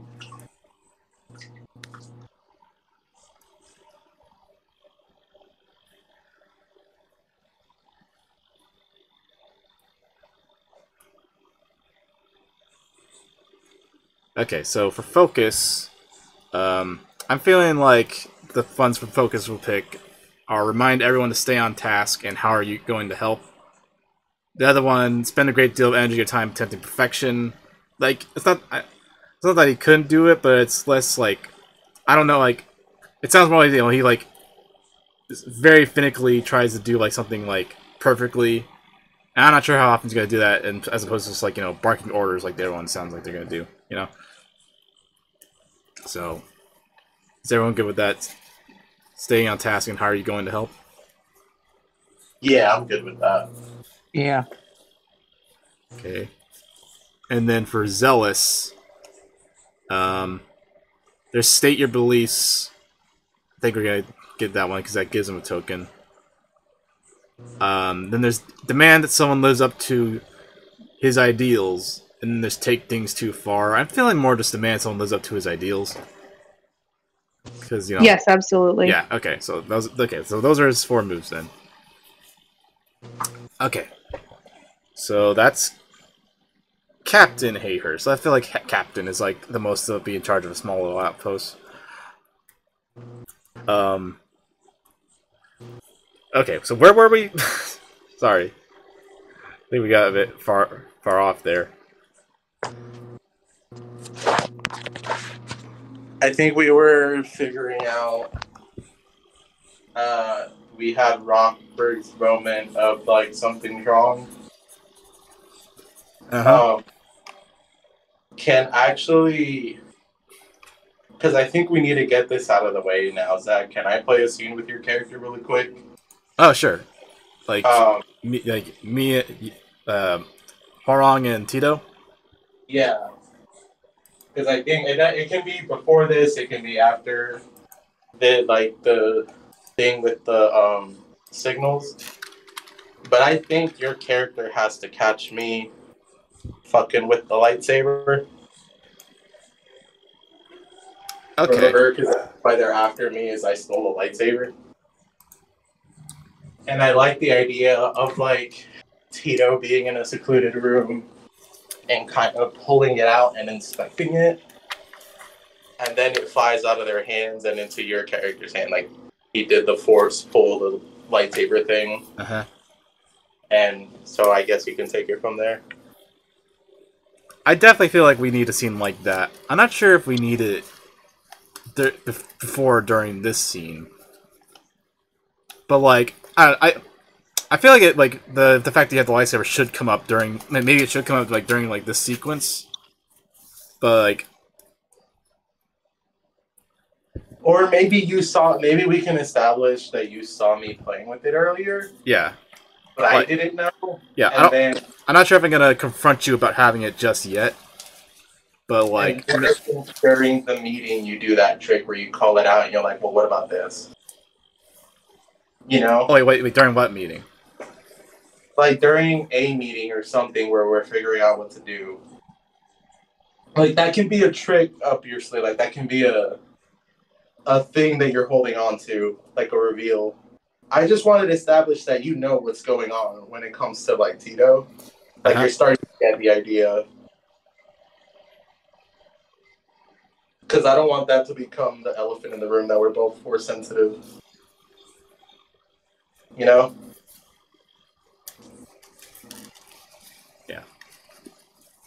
Yeah. There's definitely gonna be a moment where I am just like, okay, cut the crap. Right. It's like I was leading this. I was hoping we'd lead into some action. So like, I don't know if this should happen like before or after that action. You know.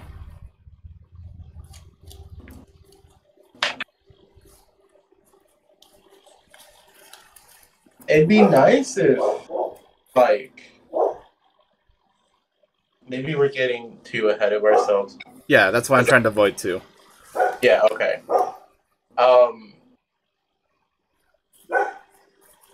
So then we're back to him, like, no, something's wrong. We gave him that token, right? Yeah. Okay. Can you hold on for a second? Okay, Discord's been loading for like a whole, like 10 minutes or whatever, so I'm gonna exit out of Discord and come back in. Okay. Alright. Do.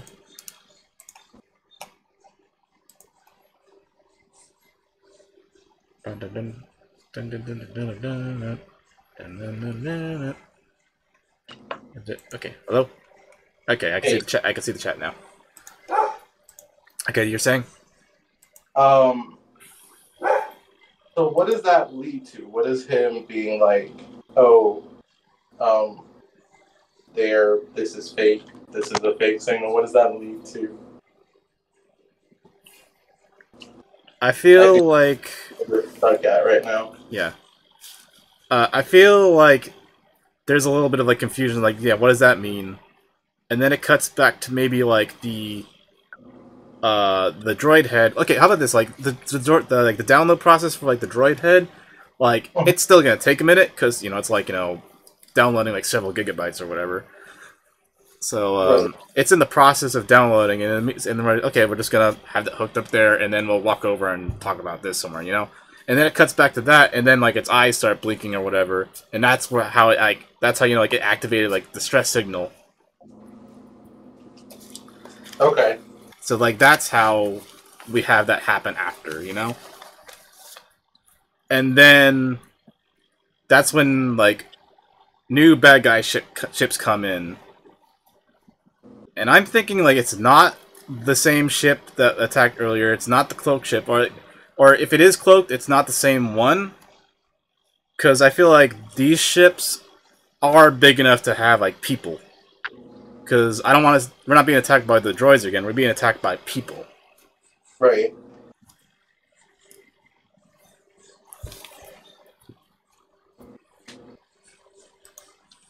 And like that could be, the foreshadowing large threat thing. That's why they still have a token. Again, anyone else have any ideas? I like the idea of that being when the droid wakes up and starts signaling. I think, and maybe I'm thinking too much into like Guardians territory, but you know how I think it was in Guardians. They had it was in the first Avengers. The moment they get attacked is like right in the middle of an argument, highlighting how they're not a team yet. Mm-hmm. And then boom, attack. Now we're forced to work together. I think we need to have a moment like that. Like we need to establish this isn't working out as a team. Right? Like we need to establish that we're all different people with different goals as of right now. So I think an argument needs to start. And then during that argument is when the attack happens. You know what I mean? Yeah. Like, I definitely feel like Cormac is still outside his ship arguing with Captain Hayhurst. Captain Hurst, then, I guess. First name Hay. And it's just like, the ships come in and like, what the fuck? And that's when he's like, we're under attack, As for everyone else, like, maybe that's when I'm like, hey, cut the crap. I'm arguing with you about that shit, then.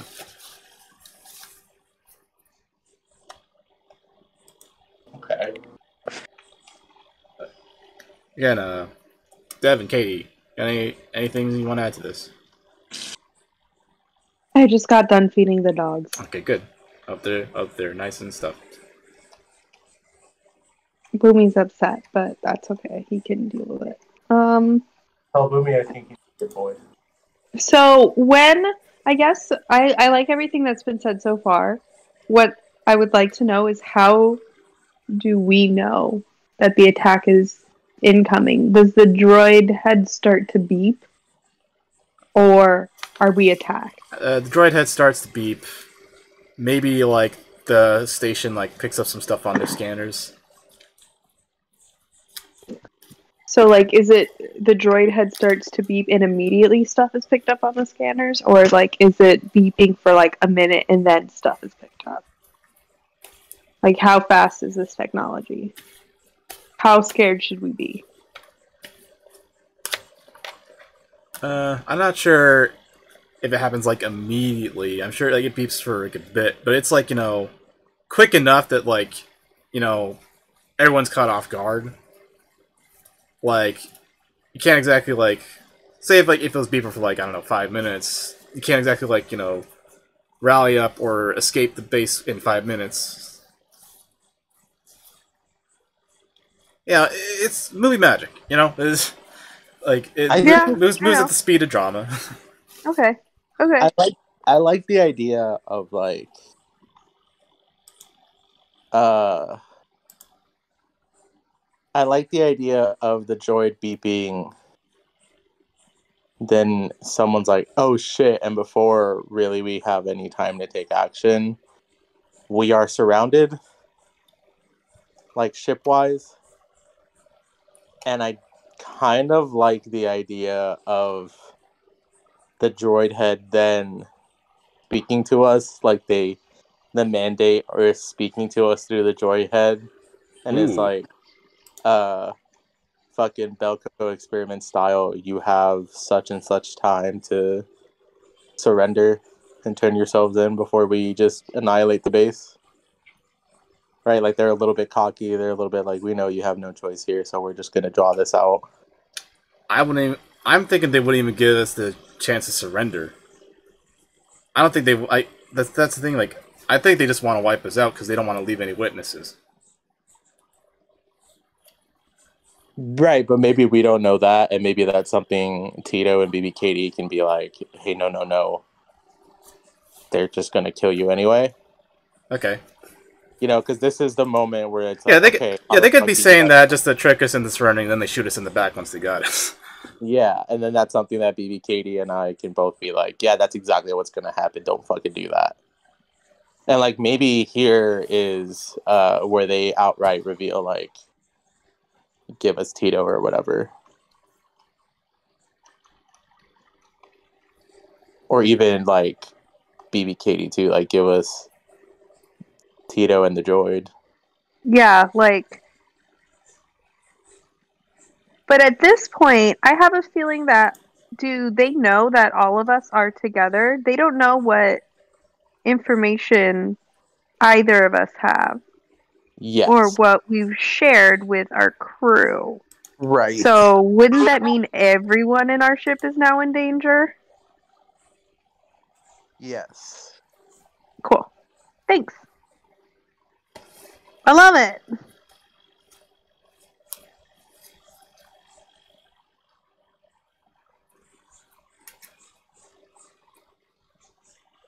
So, would you or BB-KT gain any vulnerable to do any vulnerable moves to reveal that info? Like, yeah, they're just gonna kill us. I mean, I can't. I think I have one.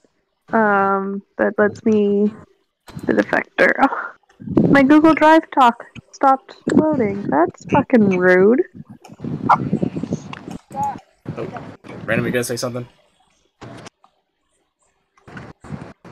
Me? Sorry, no. Oh, I didn't mute myself. Yeah, sorry. Get that cat food. Food has been gotten. Oh, good. But luckily worked out because my cat has special food because some years ago she got a thing that was she got a thing that was pretty common with cats where crystals were forming at the end of his urethra, so peeing became painful. Okay, that's nice. I'm sorry about your cat, Ram. Cat stones, yeah. No, but I need a prescription for the food, and I thought that I got it from PetSmart, and it should already be on file. That's it, though. Okay. Oh. Devin, you alright? Yeah. It's fine. Devin, I feel like Nice hasn't done that much so far. Like in the whole game, yeah, I know. Okay.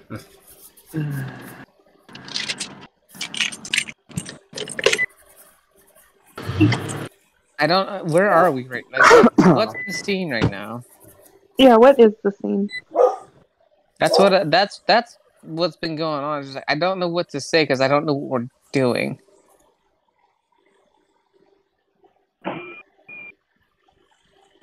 So, we made it to the spaceport, right? The outpost. Right. we got in the outposts. Asking them like, hey, something's up over there. And like we got this droid head, it's got info on it. We got a droid that needs memories decrypted, and we need you to check that the communications over on Entomon are being blocked. And so they start downloading the droid head. That takes a while because it's like downloading anything else. They say that we can't decrypt the BBK. We can't decrypt BBKT's memories here. You're gonna have to go somewhere else in probably next session to do that. And then they're like, "Okay, what do you mean that the communications are blocked over there? Look, we can communicate with them right now." But then Rogvert said something like, "Wait, that's not right," Right. Okay. I'm up to date on that. And then at some point, like the droid head, while it was downloading, starts beeping, and it activates like a distress signal, and it's bringing in like the bad guys to come kill us. And while that's all happening, Cormac was still at his ship, and then like at some point, like he like encounters Captain Hay Hurst, played by John Goodman, and then he gets into an argument with him. Because Hayhurst, he's like, it was like, what's this ship doing here? What the fuck? Who are you?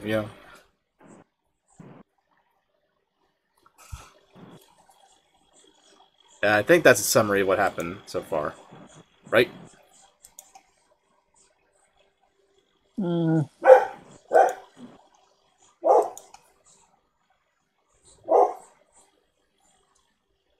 Think so. Yeah. Roll, am I right? Yeah. Okay. So we are about to get attacked, is what's happening.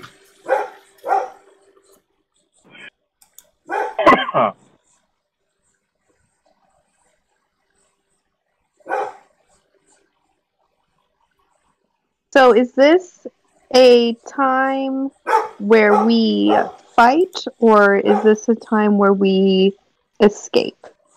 Yes. I mean, yes, ultimately is the goal.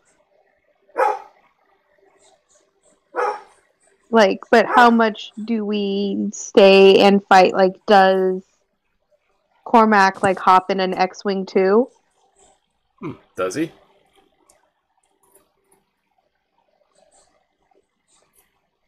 Because, I mean, if there's an X-Wing there, I'm sure he's not going to want to risk his ship.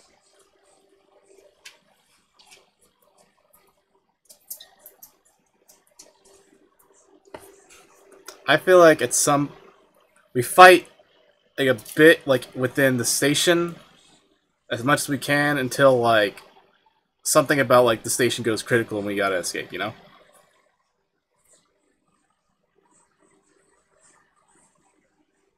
Right.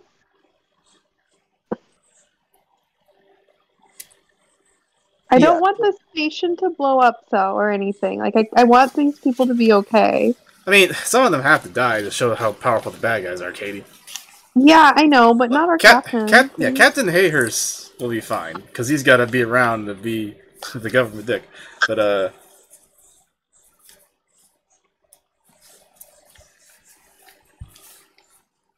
I feel like we'll fight just long enough until it's just like, okay, the station's going critical, we gotta escape. And then, like, we escape with as many of his men that are left, and then leave,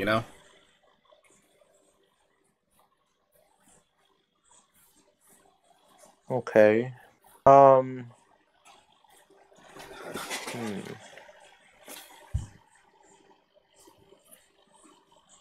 Granted that he is zealous, so like part of him is probably like, I'm not losing this station, He's probably like being like, no, we gotta stay and fight here. This is my post, damn it, and defend it with my life. Even if it's this fucking rinky-dink station. That speaks to, what's his face?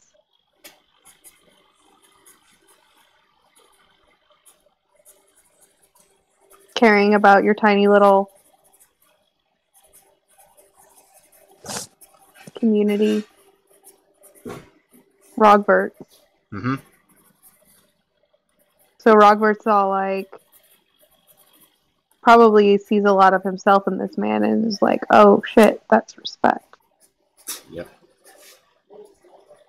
And so he probably becomes wanting to help more because he sees that and he's all like, oh, I can relate to that. Yeah.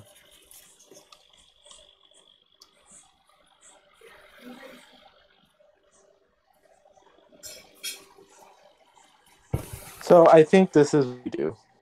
I think because there needs to be a period where we as a group are allowed to strategize and set up whatever we want to do, right? And there has to be a reason why the mandate isn't just immediately attacking and trying to destroy our base.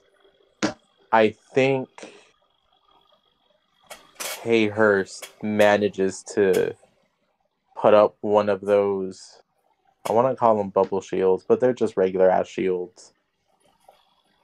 That one of those dome shields around the base that prevents them from just like doing an aerial battery on us, which means they're going to like send more of those assassin droids like as ground troops, right? Yeah, they're gonna have to like, okay, we can't just, bombard it, so we're gonna have to like send in ground troops to infiltrate and destroy the base.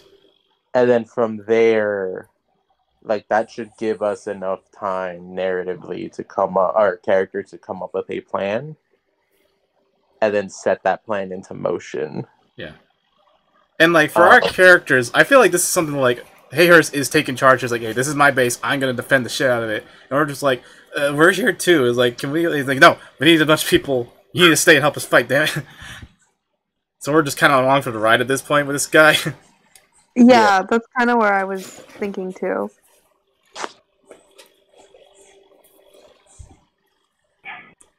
So yeah, maybe it's not that sudden. He's like, yeah, we got a bubble shield, but like I guess that's like their one big defense because like again, this is a base in the middle of nowhere. It's like, yeah, we could just activate the shield, then we'll wait for someone else to come help us,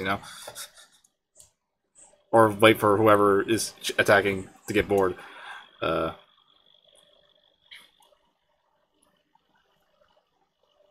And then maybe this is where you call me out, Zach. Okay. Maybe Tito's not super like supportive or not. Maybe they're just kind of like, well, I don't see what this has to do with me, kind of.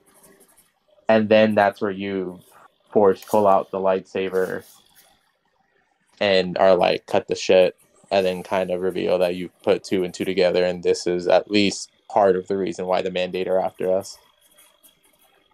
You know what I mean? Okay. So I think that for me, I wonder if you'd be able to get a token, and if I'd be able to do something here. Hold on. Yeah, let me see here. What can I do?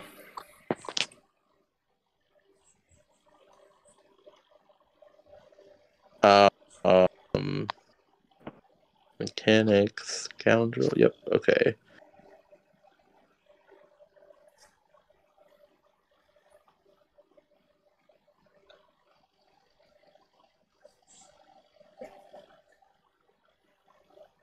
I could react with scorn or doubt again. Scorn for you then, being like, why do you keep trying to run away? What's your fucking deal? Yeah, I think I can do provoke the suspicion or distrust of others. Where's my thing? There I am. So I'll give myself another ghost. But yeah, I'll do provoke suspicion or distrust again, and then kind of be like, "Yep, this isn't. You guys can do that. I'll find my own way out." And then you can kind of call me out. So what is it that you said? So yeah, I guess I'm like, like, why are you leaving? Didn't you hear him? Like, he needs all the help he needs. Like, and like, you're handing in a fight. I saw what you did in that bar. And then I'll say some typical like, I work better by myself kind of shit. And I say bullshit. We kicked ass in that bar together. And I'm just gonna Tito's just gonna be like, regardless. Okay, and then I guess at that point, I'm like, okay, but well, if you're leaving, won't you be needing this? And I force pull the fucking lightsaber out of your bag or wherever you had it and hold it. And everyone sees this, I think, right? Mm-hmm. Mm-hmm. Yeah, they see me force pulling the lightsaber away from you. Katie, does this spark anything? Yeah, something's like up. I don't know what, but I'm all like, I don't know what that thing is, but I know that it's important. Yeah, you guys see me. The regular soldiers see me. They have their jaws agape. I'm like, and I go like, oh, come on, you never seen someone use a force before? Remember that blonde kid? And then another fun subversion.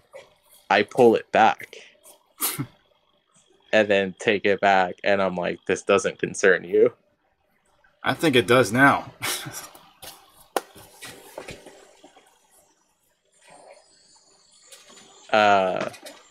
So yeah, I think does anyone else react? Because I think at this point it's very clear to everyone that they are here, at least partially for me.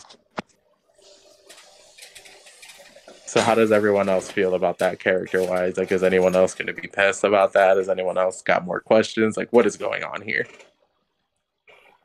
Yeah, Devin, what does Nice think about all this shit that's happening?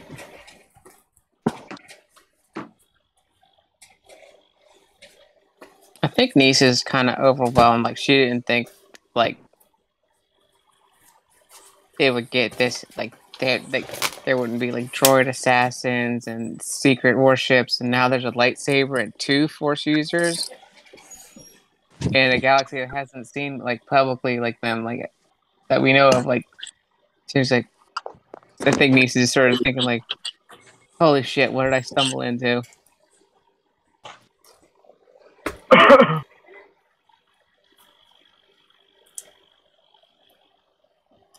Where does she stand in terms of like staying and fighting?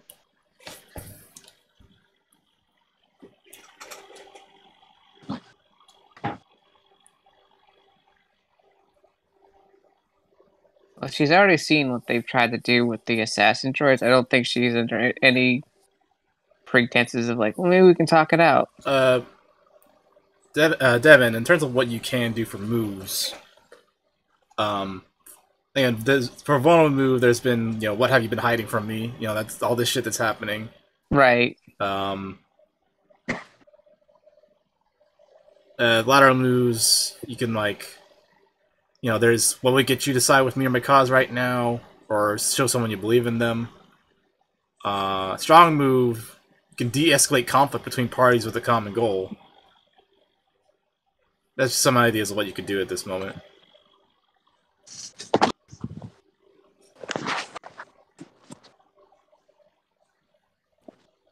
I think you have enough here to be able to pretty effectively de-escalate. You know what I mean? Mm-hmm.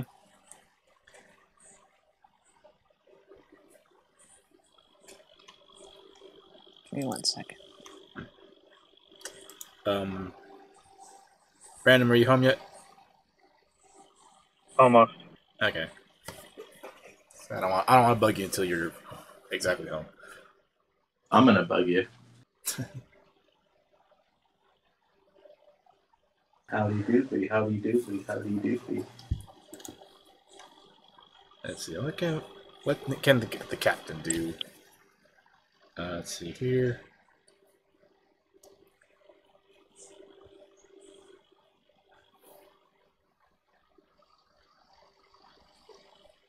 I think he can remind everyone to stay on task. It's like, hey, we gotta fucking defend this base.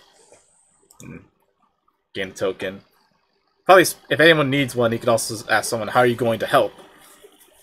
And give someone one if anyone needs one.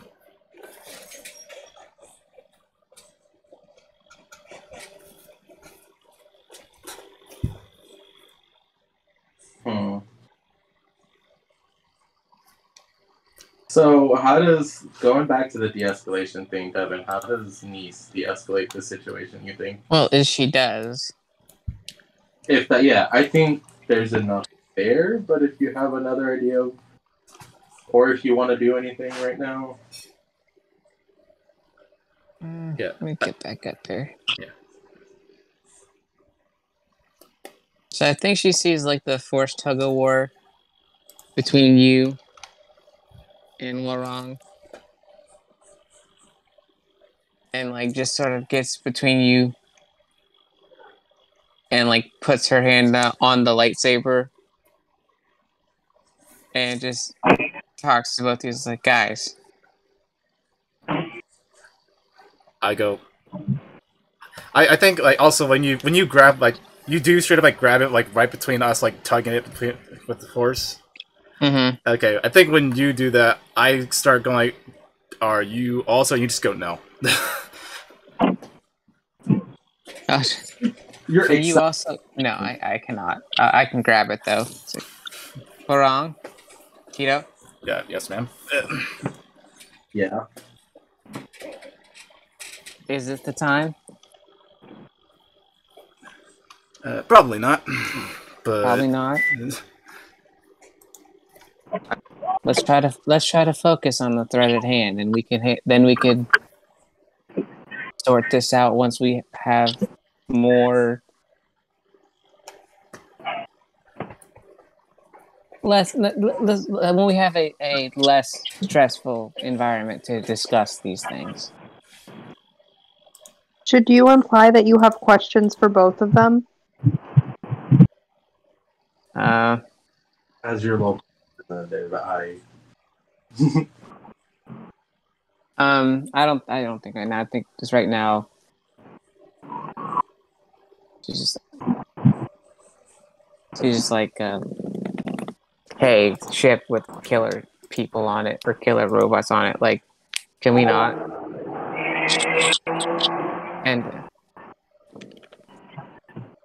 And is that the? I mean, and then she's like, Tito, and it's like, Tito, where are you going to go if I give this back to you?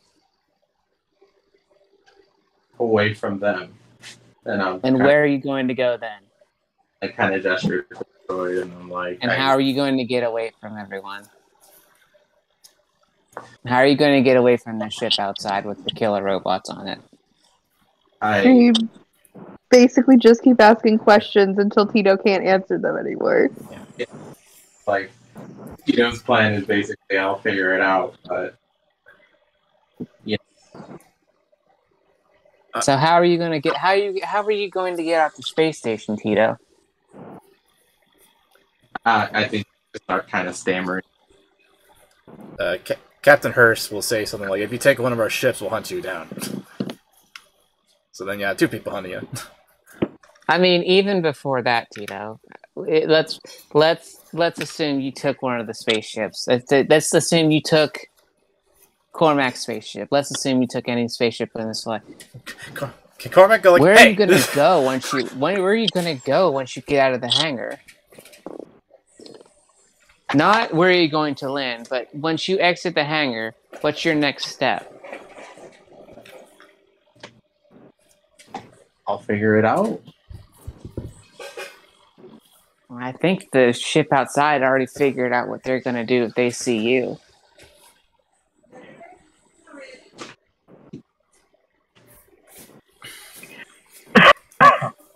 I don't think it's in your best interest to leave this spaceship until we've dealt with the threat outside. After that, we can discuss your further actions.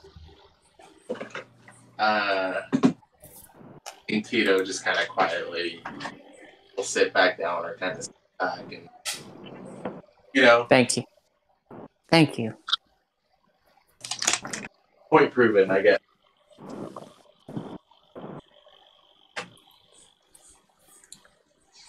You don't have to help, but you helping us gives you a better chance to get off the space station.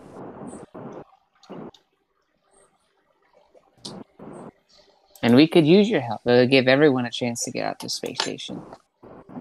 I'll even let you, and then she lets go of the lightsaber. Like, I'm not even worried about this. I just want to make sure you are able to go somewhere and use it on something, or some like this.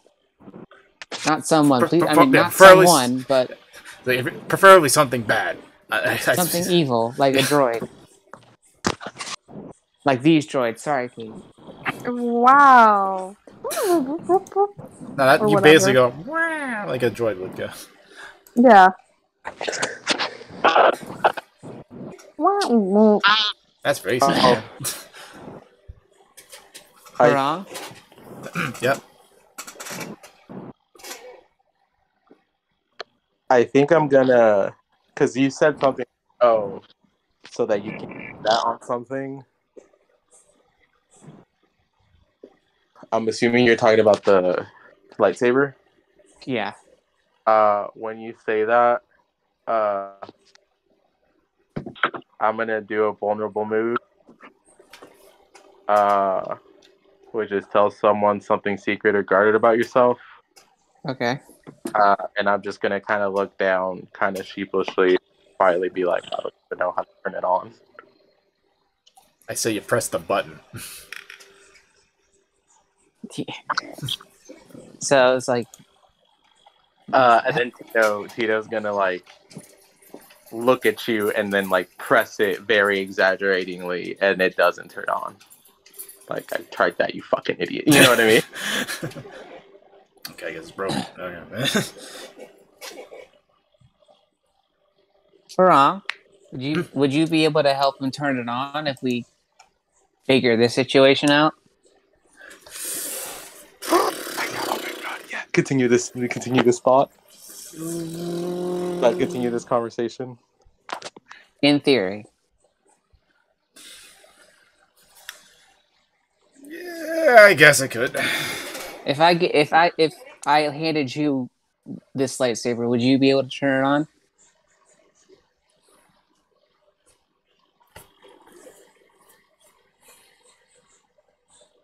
I could. But I'd. And while this happens, in the background, like you two are having this quiet discussion, in the background, Rothbert has kind of taken the lightsaber from Tito, and he's like, "Where's your problem?" He's like some WD-40 on this thing, and he like kind of jiggles it and by his ear and like taps it, and then it turns on. Cuts off his head. Nope. No, but like he like taps it kind of with his hand and then presses a button and it turns on, and everyone stares at him, and he's like, "There was something loose in there. I just kind of tapped it back in place." Are we making a decision for Rogbert's character that he's force sensitive? I mean, we can decide that later. It's like, but it's a machine. He does machines. Yeah. Okay, because I figured there was some Jedi stuff about putting your lightsaber. I mean, that's where I was going. I was like, well, I guess I could do the whole like untangling it with the force and putting it back there. But he just puts WD-40 on it. And what he does, what I'm doing here is a strong move. Yeah, the exact way you meant to. Okay. There goes this happy little tree. Rothbert fucking fixed the lightsaber because Rothbert's a cool-ass character. I feel like this should also be a space between move for turning on the lightsaber. I guess that's invoke awe, because like, ooh, lightsaber. Ooh. Sure. What color is the lightsaber? Pink. I mean, I don't get to decide this one, but I want it. I think it's not red. It's not red. Not red. Okay. Besides that, I don't really know. Like, is there a meaning behind the? I know they said something when we built the lightsaber at Disney about like. It's basically like, hey, Mace Windu has a purple one, and Obi-Wan has a blue one, basically. But doesn't each one like tie into the traits of the person that wields it? That's why they have that color. The colors are sort of supposed to be like, attuned to the person who gets the crystal. But it's like it's not like a mood ring where it's like, okay, purple means this, and red. It's more just like, what color do you want? What color do you think is cool? Oh, Zach, my thinking was Green means willpower. My thinking was this lightsaber was gonna form the basis of yours. Like you're gonna use the kyber crystal from here and maybe some of the parts to build your own lightsaber. Yeah. And then mine is we'll figure that out later. So I guess it's your choice. What color do you want it to be? Because this is eventually going to be yours. Okay. Rule. I was gonna say because I have my own thoughts about when I would eventually get a lightsaber, when Huarong would get one. Is like again, I don't want to say too much stuff that's further away, but like, I was gonna be sort of like I insist that like I'm not using this one, I'm not using this one. You can use it if you want. I think for this quote unquote movie or season, it should be you because you're the only one trained in it. That knows how to Because I'm trying not to say too much before we get ahead of ourselves, but I definitely want like the finale of this being like I finally pick up the lightsaber and use it and do a bunch of cool stuff with it. But like something I've been thinking is that I am looking for a specific one. It's not this one. Right. So that's what I was going into this game with. So. Right. Okay. So like this could be the basis for like what becomes your lightsaber. There is a specific one Huarong has in mind that he will get, is what I'm thinking. Okay. So I guess because I know mine is gonna be different, just based off of what I want to do. Like it's not gonna be this kyber crystal. Because remember, I was like, the idea that I fell back on earlier was having a red lightsaber. And what does that mean? So I think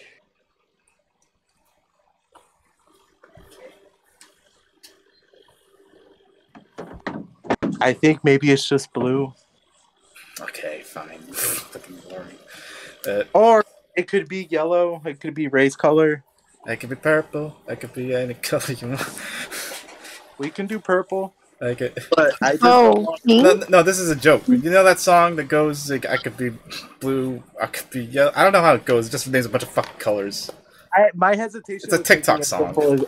I don't want, in the future where this definitely is a Star Wars movie that gets made. Mm-hmm. I don't want people to assume that it's Mace Windu's lightsaber. Well, it's not gonna look like it. Right, but I don't. Star Wars fans are dumb. Yeah, they fucking are.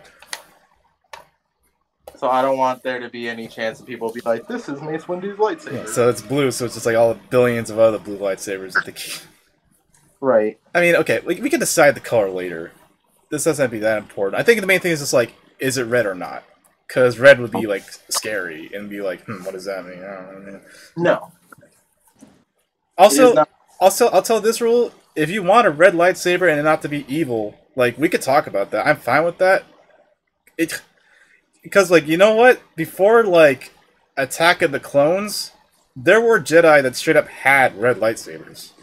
I know. That's why I hate that so much. Like, yeah, Attack of the Clones is what really cemented red as being the evil. Yeah, because Attack of the Clones had.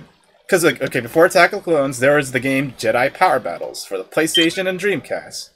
It's basically just the plot of episode 1, but besides just Obi-Wan and Qui-Gon, you could also play as Mace Windu and Plo Koon and some other guys.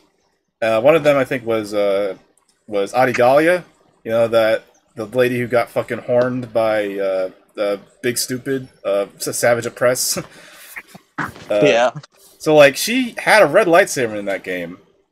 But then Attack of the Clones came out, and George's like, "No, everyone's got green and blue." So that's where everyone has green and blue came from. Is Attack of the Clones. Like you could still get away with even after episode 1, you can be like, okay, fine, the only Sith we've seen has been Darth Vader and Darth Maul. And you can sort of just go, it's like, all right, fine, they just have those colors. Like Darth Vader because whatever, he has red, and like Darth Maul because he has red skin, like whatever. Like, but yeah, giving Dooku like a red lightsaber, like that's what made it permanent. Yeah. I have some thoughts about like lightsaber crystals and colors and all of that, but we could talk about that after. I feel like we're wrapping up here. I don't think we're actually going to get into action today. I kind of do want to save that for when Jordan is here, so he can be part of it. And we've been going for like 3 hours now, so we've been having a decent amount of time. I think this is a good place to end it. Yeah, the end of it, just turning on the lightsaber. And and like if we can decide on the color, I guess when we come back, then it could even be red if we're still debating that. But I like this is a nice little place because it's like the reveal that I have the lightsaber, me being convinced to join, and then the nice little like if this was a movie, I like it ending on. Hey, shut up! I like it ending on Roscoe turning on the lightsaber, being like fixed it, the little kind of comedy moment there, and then immediate cut to like the droid assaulting the planet. So we as the audience don't get to see the planning stages or whatever. We just get to see the plan set in motion. Yeah. Okay, so before we wrap up, then I'll say, okay, random, since you're home now, I think this isn't that important, but I think like a good idea for what Cormac could do is the reason why I wanted you to like still be on your ship, because I didn't know this battle would happen and like we're actually preparing and defend and stuff. I was thinking maybe it'll be a bit more spontaneous, but like I kept you on the ship because I had an idea that like back to how like your ship is like way too heavy duty than usual and stuff. Like I was also thinking that like Cormac actually like keeps like an arsenal of weapons, and something you could do is that you'd actually like get those weapons and pass them along with us. So like you have like some blaster rifles and stuff like that.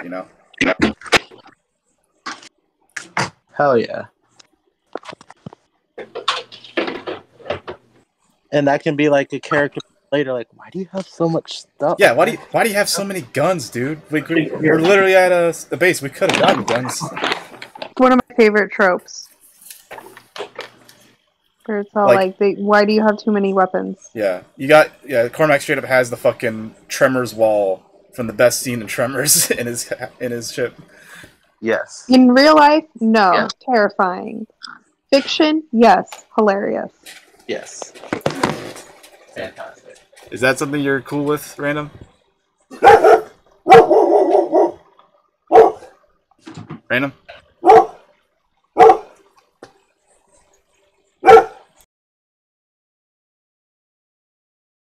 Hi, my name's Random. Yes, I'm completely cool with Sorry, I was speaking cat. What happened? I was saying, like, a thing that you could do that would be neat is that, like, the reason I had Cormac stay by his ship is so that he, like, when, like, this attack is popping off, like, you go back into your ship and, like, get out, like, a bunch of weapons. Because, like, you have, like, a weird amount of weapons stored on your ship for, again, a guy who's seemingly alone. Ooh, I like that, yes. Yeah. So, like, I feel like that would be a lateral move because you're giving us weapons. I guess it'd be, like, as many people that would be getting weapons. Like, I'm assuming, like, you give one to Nice, you give one to Robert. And we can decide what those weapons are later. BBKD gets a rocket launcher. Yeah, do you get one to BBKD? Yes. Yeah, give the droid a gun. Give the droid a gun. Gun. Like, yeah, I'm trying to think. Okay, so wait, there's 1, 2, 3, 4, 5, 6 of us. I don't know. Remember how BB-8 piloted ATST? Yeah.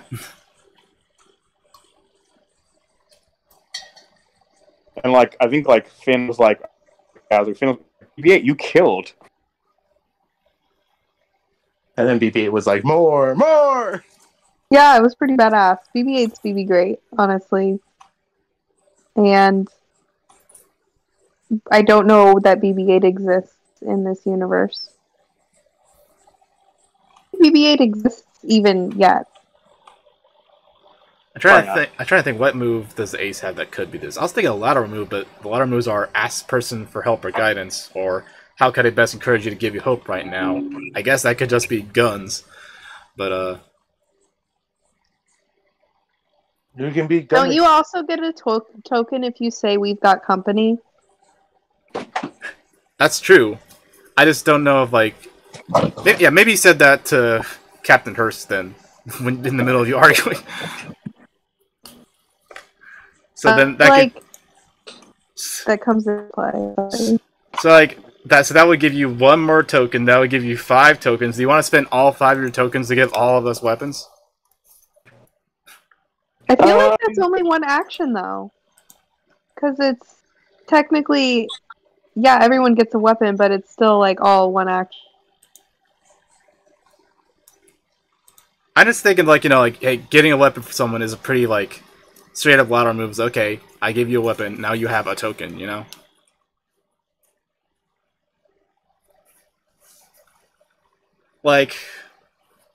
This is another thing. I guess maybe if you don't want to get all of those weapons, is at least for Huarong is I'd be I'm not a good shot. It's not that I'm opposed to blasts. It's just that I straight up know I'm not a good shot. Unless you give me something that like a grenade launcher or something where I don't have to rely on accuracy.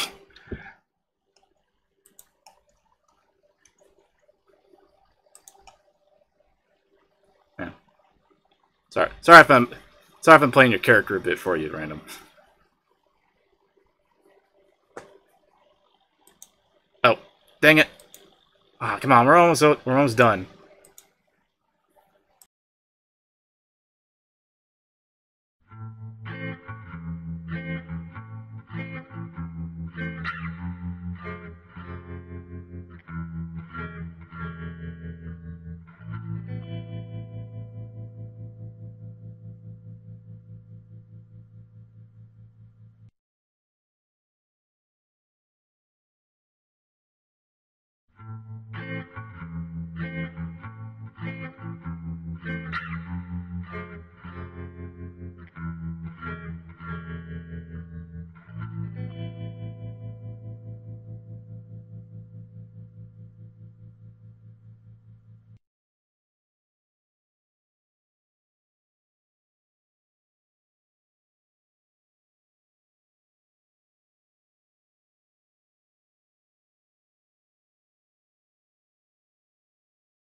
Ah, da da da da da da da da da.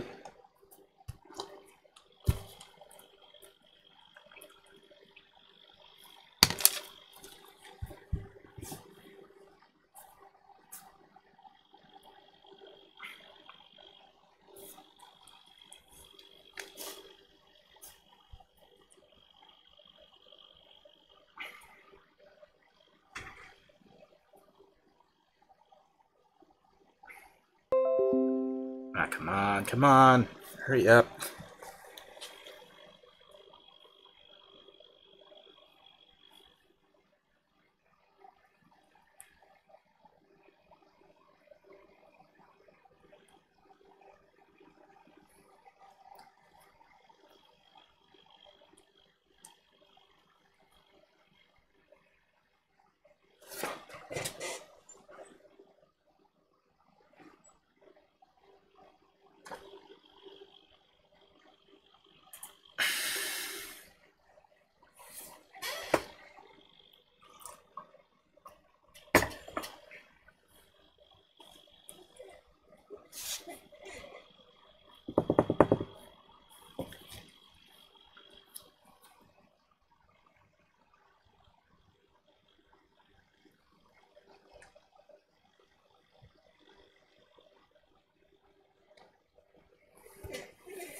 Oh, hello, we're back. There we are. Thank God. Yeah, I was why am I cutting out right when we're just about to end it? Okay, what did anyone say? while I was gone? Fuck Disney. Good. Besides that, Well, no, but we're also saying that, I was saying that I agree with Katie about handing out the weapons being one action. okay. It's just okay. If it's one action, then I think it should be a strong move then instead of a lateral move. That's fine, yeah. Because I feel like that's also valid. yeah, because if it's a strong move, then it's like, okay, you're helping all of us. You're helping the plot by giving us all weapons so that we have a chance to fight. Lateral move is like you're directly helping someone, then you give them a token to do something. You know. That makes sense. I like the way that mechanic works. So would that be? Let's see. Would that be take the lead in a moment of confusion or despair? Being like, hey, we got guns.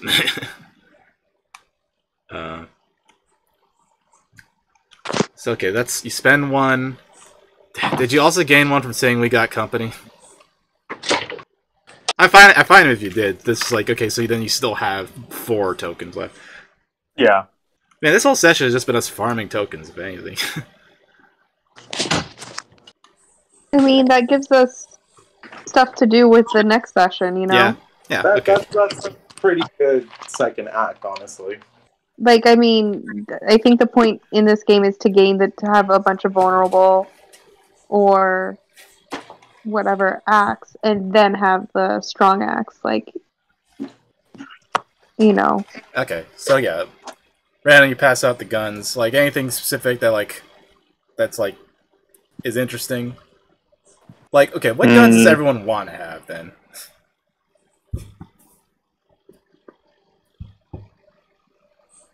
Well, okay, so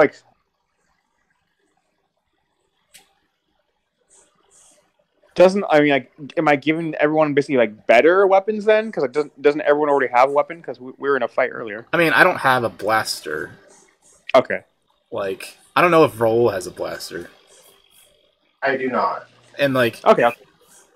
And okay, Nice has has her concealed blaster, but assuming you give her something bigger than that, that was kind of the point of the argument. Rogver, I don't think has one either.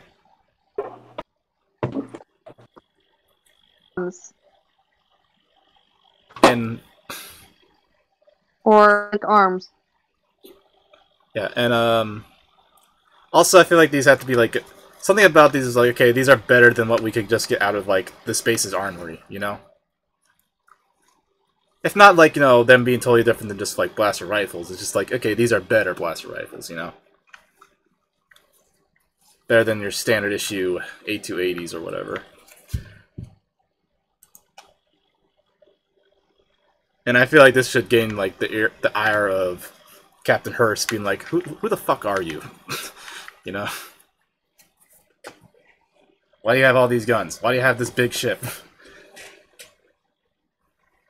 Oh shit! Come on! Come on, we're gonna end it!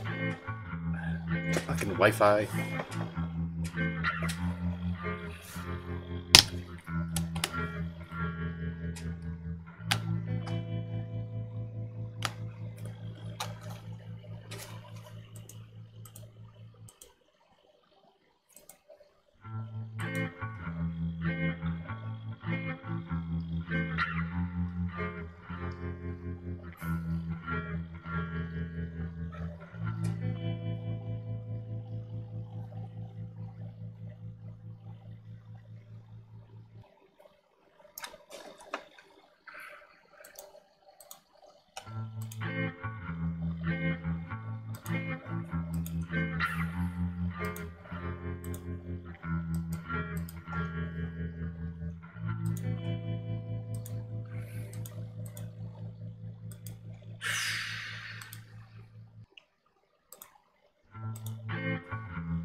also Oh, okay, like back. them.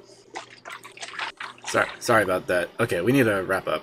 Sorry. So the quick thing that I was saying is I have a way to give Jordan. I wanted to do a lateral move with Rothbert, which is like, you remember how in the Clone Wars the officers would have like those double pistols that are really small. Mm-hmm. I was going to request those, and then Tito was going to approach Rothbert and be like, "Can you like jury rig a way to attach these to my Tonfa so that I can actually fight and shoot them alongside my Tonfa?" Okay, that sounds neat. And I would give him a token to figure that out. Okay, so you're giving him a token to do that.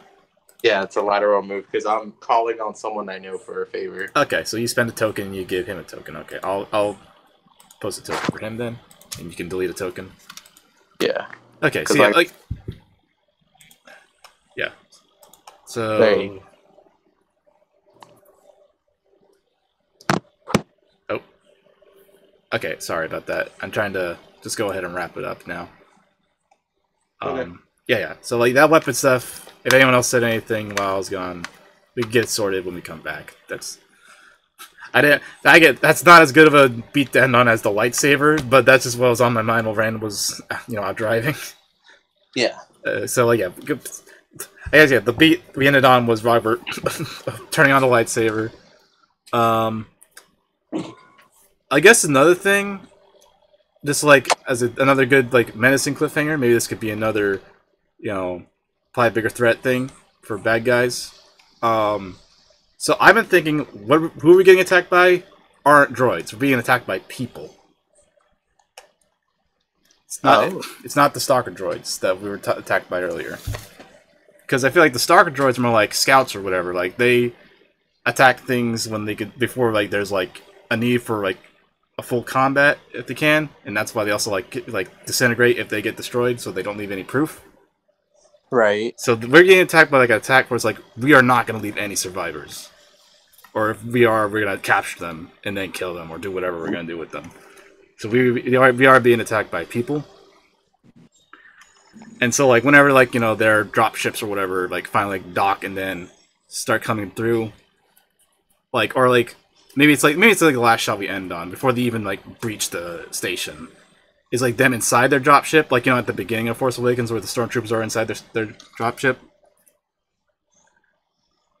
And, like, I'll get into this after, and we'll get into this when we come back, but you know what I'm kind of thinking for what they look like? They don't look like stormtroopers. You know what I'm thinking instead? I think they should look like the Royal Guard. Like Palpatine's Red Royal Guard. Oh. But, maybe they're not red, but, like, that helmet is what I'm thinking. Something like it. I think those called Imperial Guards. Yeah. But yeah, I'll get into that in a bit once we're done. But you think that's, that's a good cliffhanger to end on? Yes. If everyone likes that visual and what that implies? Yeah. Yes. I'm good with whatever that implies, which I don't fully understand yet because I'm a droid. Yeah, just like, some, like, DNA of the Empire is in there with this threat, Yes. But it's not the expected, it's stormtroopers again.